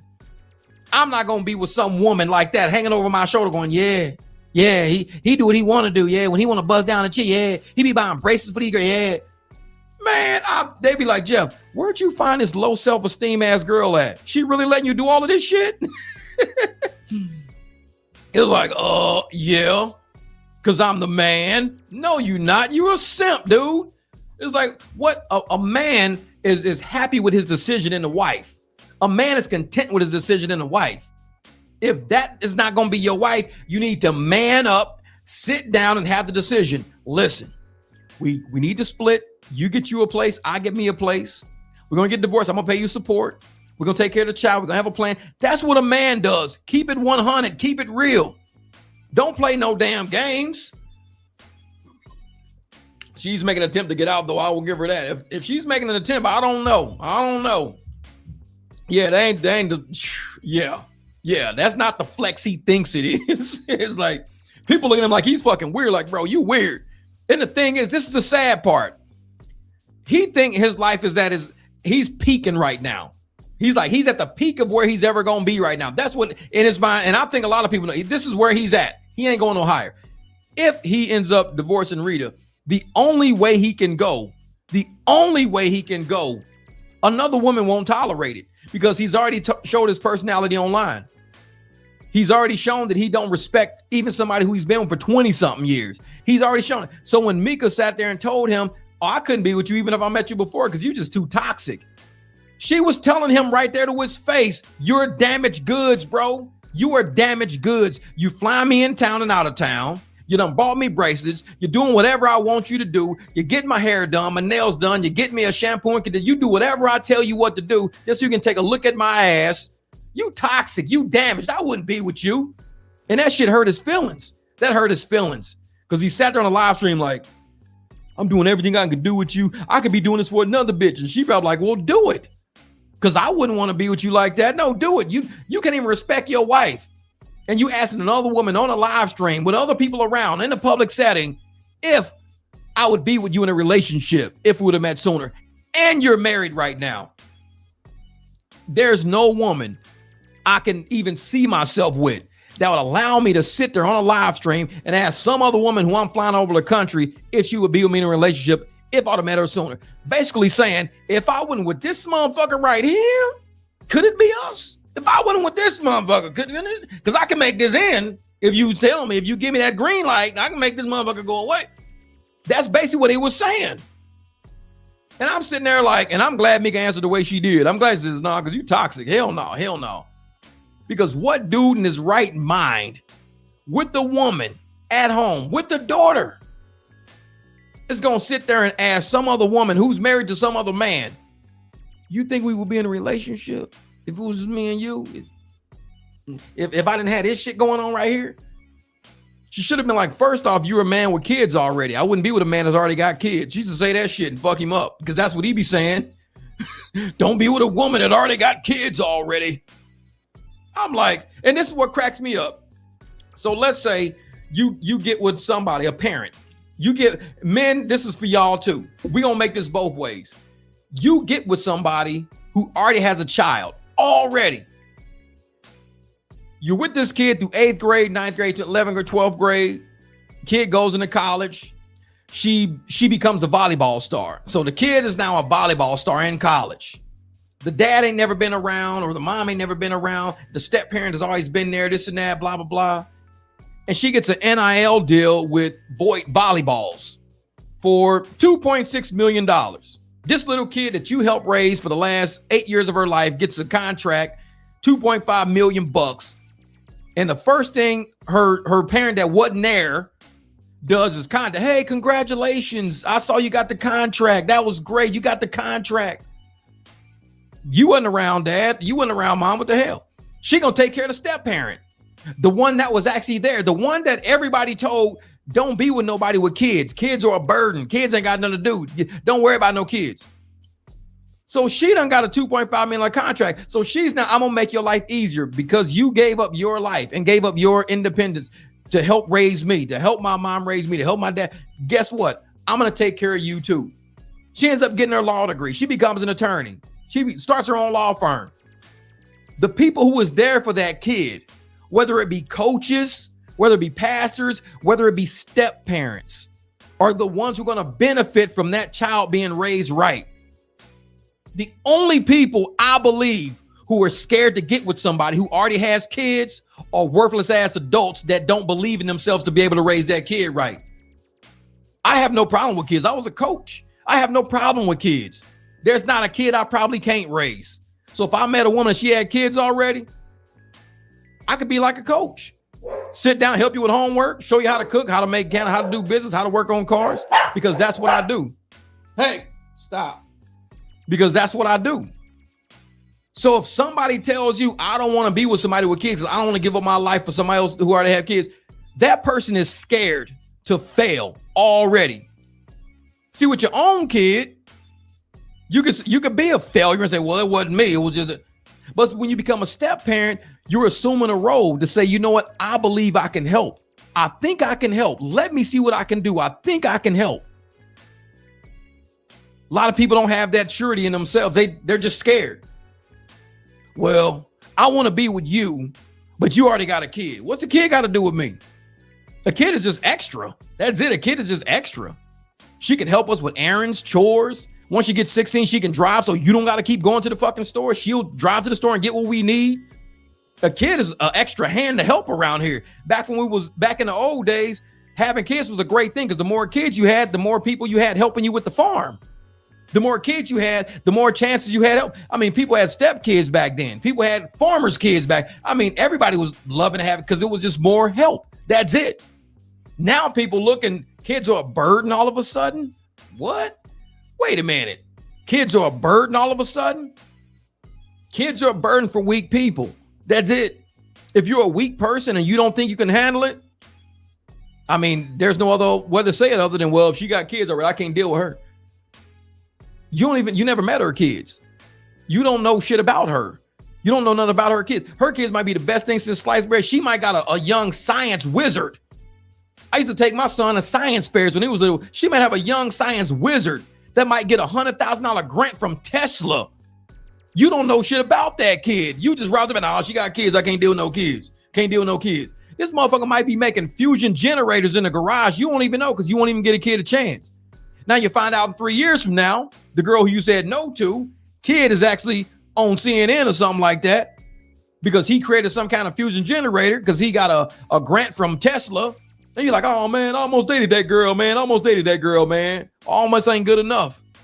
Because the dude who actually did date her, who is with her and her kid, he's got all the life that you could have had, but you didn't because she got a kid. A lot of us men have kids. A lot of us men, we have kids already. And I don't knock myself. I don't say, well, you can't date me because I already got a kid. What my kid got to do with it? I do great raising them by myself. If you want to help me, by all means, knock yourself out. You don't have to, but I do a good job myself. If you want to help, he's got a mom, whatever. Totally cool. Totally cool. I'm not going to force him and say, well, you know, because it's my kid, you know, you got to buy him something for his birthday too. I would never tell a girl to buy my kid some shit for his birthday. It's not her child to do that for. If she feels like it, say, you know what? I know he really likes Spider-Man, so I got him a Spider-Man backpack. Cool, appreciate it. You didn't have to. It's not even your kid to do that to. To expect a woman to take care of my child is to force a woman to take care of my child. This ain't a forced relationship. If you want to, cool, knock yourself out. If you don't, I'm with you anyways. But once you're with somebody and you appreciate the life, you appreciate the joy they bring, the laughs and everything else, you're automatically going to do something. I remember I dated this girl for a year. I dated this girl for about a year. And her daughter was going to school. This was in St. Louis. Her daughter was going to school and everything like that. And she was like, they had a computer at the house and the computer was screwing up all the time. Now I'm out working. And this kid is like, I got to go to the library. I got to go to like 2-3 days straight. She's like, I got to go to the library. I'm out working. I'm just dating this girl. I come home one day and I give her this laptop I bought. And I said, hey, I just bought this laptop from Walmart. Here's all the paperwork. Here's the receipts and everything. You can get it set up, whatever, blah, blah, blah. Brand new laptop. It was like $200. And the people probably look at me like, why would you buy a kid a laptop who ain't even your kid? You only been dating this girl for like a year. So why you buying her kid a laptop, bro? So she don't got to go to the library. It's like she can now sit in her room and do her homework or whatever the hell she was doing or whatever. The computer broke. She had to keep going to the library all the time. That's extra time for her mom to take her to the library. Then extra time for her mom to go pick her up from the library. And she was with a friend all the time. These always go to the library. So she goes to her friend's house, use her computer sometimes. Here, I just bought you a laptop. Her mom never asked me to buy that laptop. Nobody asked me to buy that laptop. But when you're a parent, you realize how to make life a little more efficient. That was back in 2013. It's like 2026 now.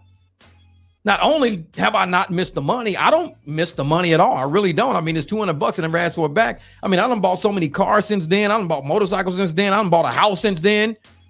So it's no big deal. So when you miss the opportunity to help somebody out, especially with their child or something else like that, that's not money gone. To this day, this same girl, like I'm not with her mom. I split up with her mom like in 2015. So this same girl is married now. The little kid grew up. She got married now. And I saw on Facebook, I think it was on Facebook, that they were having a kid. Her and her husband were having a kid. They don't know shit about me. They know about me because I was with her mom a long time ago. But we don't keep in touch. We don't talk to me. This just went across my timeline. I don't have beef with nobody. So I went to the registry and I bought the most expensive thing on the registry. And I saw what they were all because I haven't talked to them in so long. It's no big deal. And it was a bag. It was like a carrying bag. It was like $80. That was it. It was a carrying bag so they can put bottles and all this crazy shit in. $80. I did that because I knew other people were probably going to look for the smaller stuff like the diapers and all this other. They were looking for that. So I was like, you know what? Just be a nice guy. I haven't talked to these people in a long time. So I did. I just bought the most expensive thing she had. And these people weren't gaudy. They weren't putting $1,000 shit on there, $800. They were just putting basics on there. Like, we need help. This is our first child together. We need help. And I'm like, you know what? I remember my first kid. These were good kids. I was with this lady for a while. These were good kids. I have no beef with these kids. These weren't my kids. I don't even talk to her. I haven't even seen the baby. I don't even know the baby's name right now. The baby been born. Don't even know. But it's just the energy. They know that I appreciated them for being the kids they were, the good kids they were. They weren't mean people. Me and their mom didn't work out. That's cool. Shit happens. We text baby once every blue moon. Hey, it's cold out here. Hey, it's hot out here. Just basic shit like that. No big deal. But it's just when I hear about men saying that they don't want to be with someone who already has kids again, is that what they fear? That this kid one day is going to get older and have children and grandchildren and you're going to see this kid live and you may not be involved in that kid's life. I'm not even involved in their lives. They don't know shit about me. But I see things happening in their lives and I'm like, you know what? That's some cool shit. This girl done grew up, got married, had a kid. That's some cool shit. And I was only in their lives for a little bit of part of that life. That's it. But I just showed them that, you know what? I appreciate the fact that y'all even let me, around you guys for the year or two that I was even with your mom. We had a lot of good laughs, a lot of funny fucking memories, shit like that. And it's no hard feelings or nothing. But It's not about me not being their father, but I was only there. I was just the energy passing through. That was it. And I'm still around. If they know if they ever need advice or they need something, they can just call me up. And they, no, you can't call me. I used to date your mom a long time ago. You can't call me. No, I'm just energy passing through. That's it. I'm just energy coming through.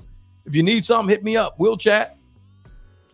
I don't have no beef with nobody like that, which is why I don't see kids as being a negative, I guess. I don't think kids are a negative because I was a step kid in my life and I ended up becoming an accountant in Las Vegas, overlooking the whole fucking strip, loving my life. I ended up becoming that step kid that became something better. And I work on cars. Just like my step used to work on cars all the time, I work on cars now. He was the head maintenance man of a apartment complex. I do all the maintenance in my damn house from shit that he taught me how to do. So it's like, I was a step kid, so I have no beef with people who have children already because I was somebody's child when my mom and dad weren't together. And I was raised for 8 years by Randy. So I don't know. I don't get down with a lot of the manosphere talk about stepkids and shit like that. Because I'm too real. I've lived a real life. I don't live no rhetorical bullshit trying to pump my chest or be some super duper fucking dude. No, just buy a diaper bag. It's $80. Just buy a diaper bag. It ain't no big deal. $80, I'll make that shit on one client. These people, that's less stress. They feel grateful. We shared energy 10 years ago. And we just keep life moving on. That's it. We just keep life moving on. Ain't no big deal. And I don't know, man. That's why I don't think I ever fit in the manosphere. I never fit in that. And I always stayed being a mechanic. I always stayed being a businessman. I always stayed just being who I am. I review people's content and shit like that. I don't think I'm one of those guys that can see myself accelerating my life by putting somebody else down. I just don't see that happen. I critique people all the time. Shit, I critique myself all the time. I even show my faults all the time. But the trick in showing your fault is to fix your fault. If you want to accelerate yourself, you got to show your flaws. You got to show your faults. You got to show all your mistakes and say, how can I fix this? Man, I made a 50% on my test. Okay, you made a 50% on your test. Show me what you got wrong. No, I'm not showing you that. Well, how can I help you if you don't show me what you did wrong? Because all I know is you got half the shit right. That's all I know. What half did you get right? What half did you get wrong? I need to know what you did wrong if you want me to help you. Now, if you just tell me I got a 50%, help me. You could be wasting my time because we can pinpoint what you don't understand. We can go through, critique it, review it, and you go take the test again. Now you got a 90% now. That's why I tell folks, I don't care about people doing shit wrong. I just review what's wrong. I just review the logic. I go through things. And from that, you learn the lesson and you move forward from that. A lot of people want to conceal what they did wrong, never fix it, and expect you to look at them as a better person. You're still a 50% person because your last test you took was 50%. You never got over 50%. We can review it and retake it. My mom used to tell me that all the time. When I remember when I was in school or whatever. All right, Malika, we'll see you around. My mom used to tell me that all the time. If you take an exam and you get, like, let's say you made a C, find out everything you got wrong and make it right. Retake the test. And I can't tell you how many tests I retook. And it wasn't even that I got my grade changed. I never got my grade changed, but I understood what I didn't know before. The grade is just an indication on your lack of comprehension. That's it. If you get a C, there's about 20 or 30% of this shit that you didn't understand. Find out what you didn't understand because that might help you get to the next level to where your next test is going to be at 90%. Your next test is going to be 100%. Your next test is going to be at 85%. But if you just leave it at, okay, I don't understand it, keep going. No. You've got to go back and you got to review where were the issues and how can we fix the issues? All right, let's go forward now that we fix the issues now. Too many people are leaving shit just like failed. They're leaving things unresolved and they're walking forward, including things within themselves as humans. There are a lot of people out there going through marriages and they're not resolving the issues. They're getting with the next person already, and they're not even resolving the issues that made them and the last person split. Fix the issues. Fix you. Figure out what you going on and then say, you know what? I know what my issue is. I'm too damn busy and I'm trying to have a family with people who aren't that busy. That's my problem. So therefore, you need to either be honest with people and say, hey, I'm so busy, I can't start a family, or B, be with somebody just as busy as you. That's your only solution. And that's how I see a lot of marriages crumble, because they don't have even relationships. They don't have that talk up front about merging lives together. People initially are attracted because they see people. They go, oh, yeah, I like you, man. You look cute. Oh, I like you, girl. You gorgeous. You fine. You this and that. But they don't merge lifestyles. Physical is one thing. Financial is another thing. But spiritual is where you actually combine lives. Spiritual is where you become in alignment with each other. And if you don't become spiritually aligned with somebody, your lifestyles you're going to have trust issues, dependability issues, reliability issues. You're never going to see this person. And it's going to create a lack of trust because you don't know this person. Man, anybody you get with, and the first thing they start talking about is how their ex, oh, my ex used to cheat on me. My ex used to this, my ex. They're not over it yet. This is probably not somebody you want to deal with. They got work to do. If the only time my ex used to cheat on me, every time I used to think my ex would go to work and he wouldn't even go to work. He was actually cheating on me. Oh, well, I'm going to work. Yeah, I know you say that now. My ex used to tell me the same thing. Ex say I go to work and he be gone for 4 or 5 hours, and then he come home and girls be calling him. Yeah, you going through some shit, lady. You going through some shit. It's like, that's probably not the girl you want to be with right now. She needs some work. And it's like, spiritually, she's not ready yet to progress. Because if you're still talking about your ex doing your current deal, you're not over it yet. It's probably time to go. But man, we've been online for 3 hours now. It's 11 o'clock right now. Man, I appreciate you guys to rock with me for this 3 hours. Truly, truly appreciate all the super chats. All you guys who are just subscribing and everything like that. Appreciate it. Let me see, what time is it? 11 o'clock. All right. So, and it's 11:11, 111 people watching at 11 o'clock. That's a lot of good numbers. 11. Let me try to fix my old laptop in my meantime. You guys have a great day out there. I got to get out, work with some clients and everything, but hopefully I'll be able to drop some more content. I got a video sitting in my email I'm going to take a look at, because we got another video that we got to review. Another Anton video we got to review. And I got some new music coming at some point when I finish it. Man, I thank you guys for rocking with me for this whole live stream, especially rolling through the hiccup. I'll pull that hiccup out of the actual live stream. We'll get that all good. We'll get it all good. All right, Miss Amanda, you guys be easy out there. Thank you so much for finding the barbecue. Appreciate you saw the smoke signals coming up from the grill. It was like, Amanda, where you at? Where you at? Come on down to the barbecue. But appreciate you guys for rocking with me, man. Y'all have a great day on YouTube today. Hopefully you're out there watching some good content, good vibes, and sharing some good information with people. In the meantime, I gotta go, but I'll be back.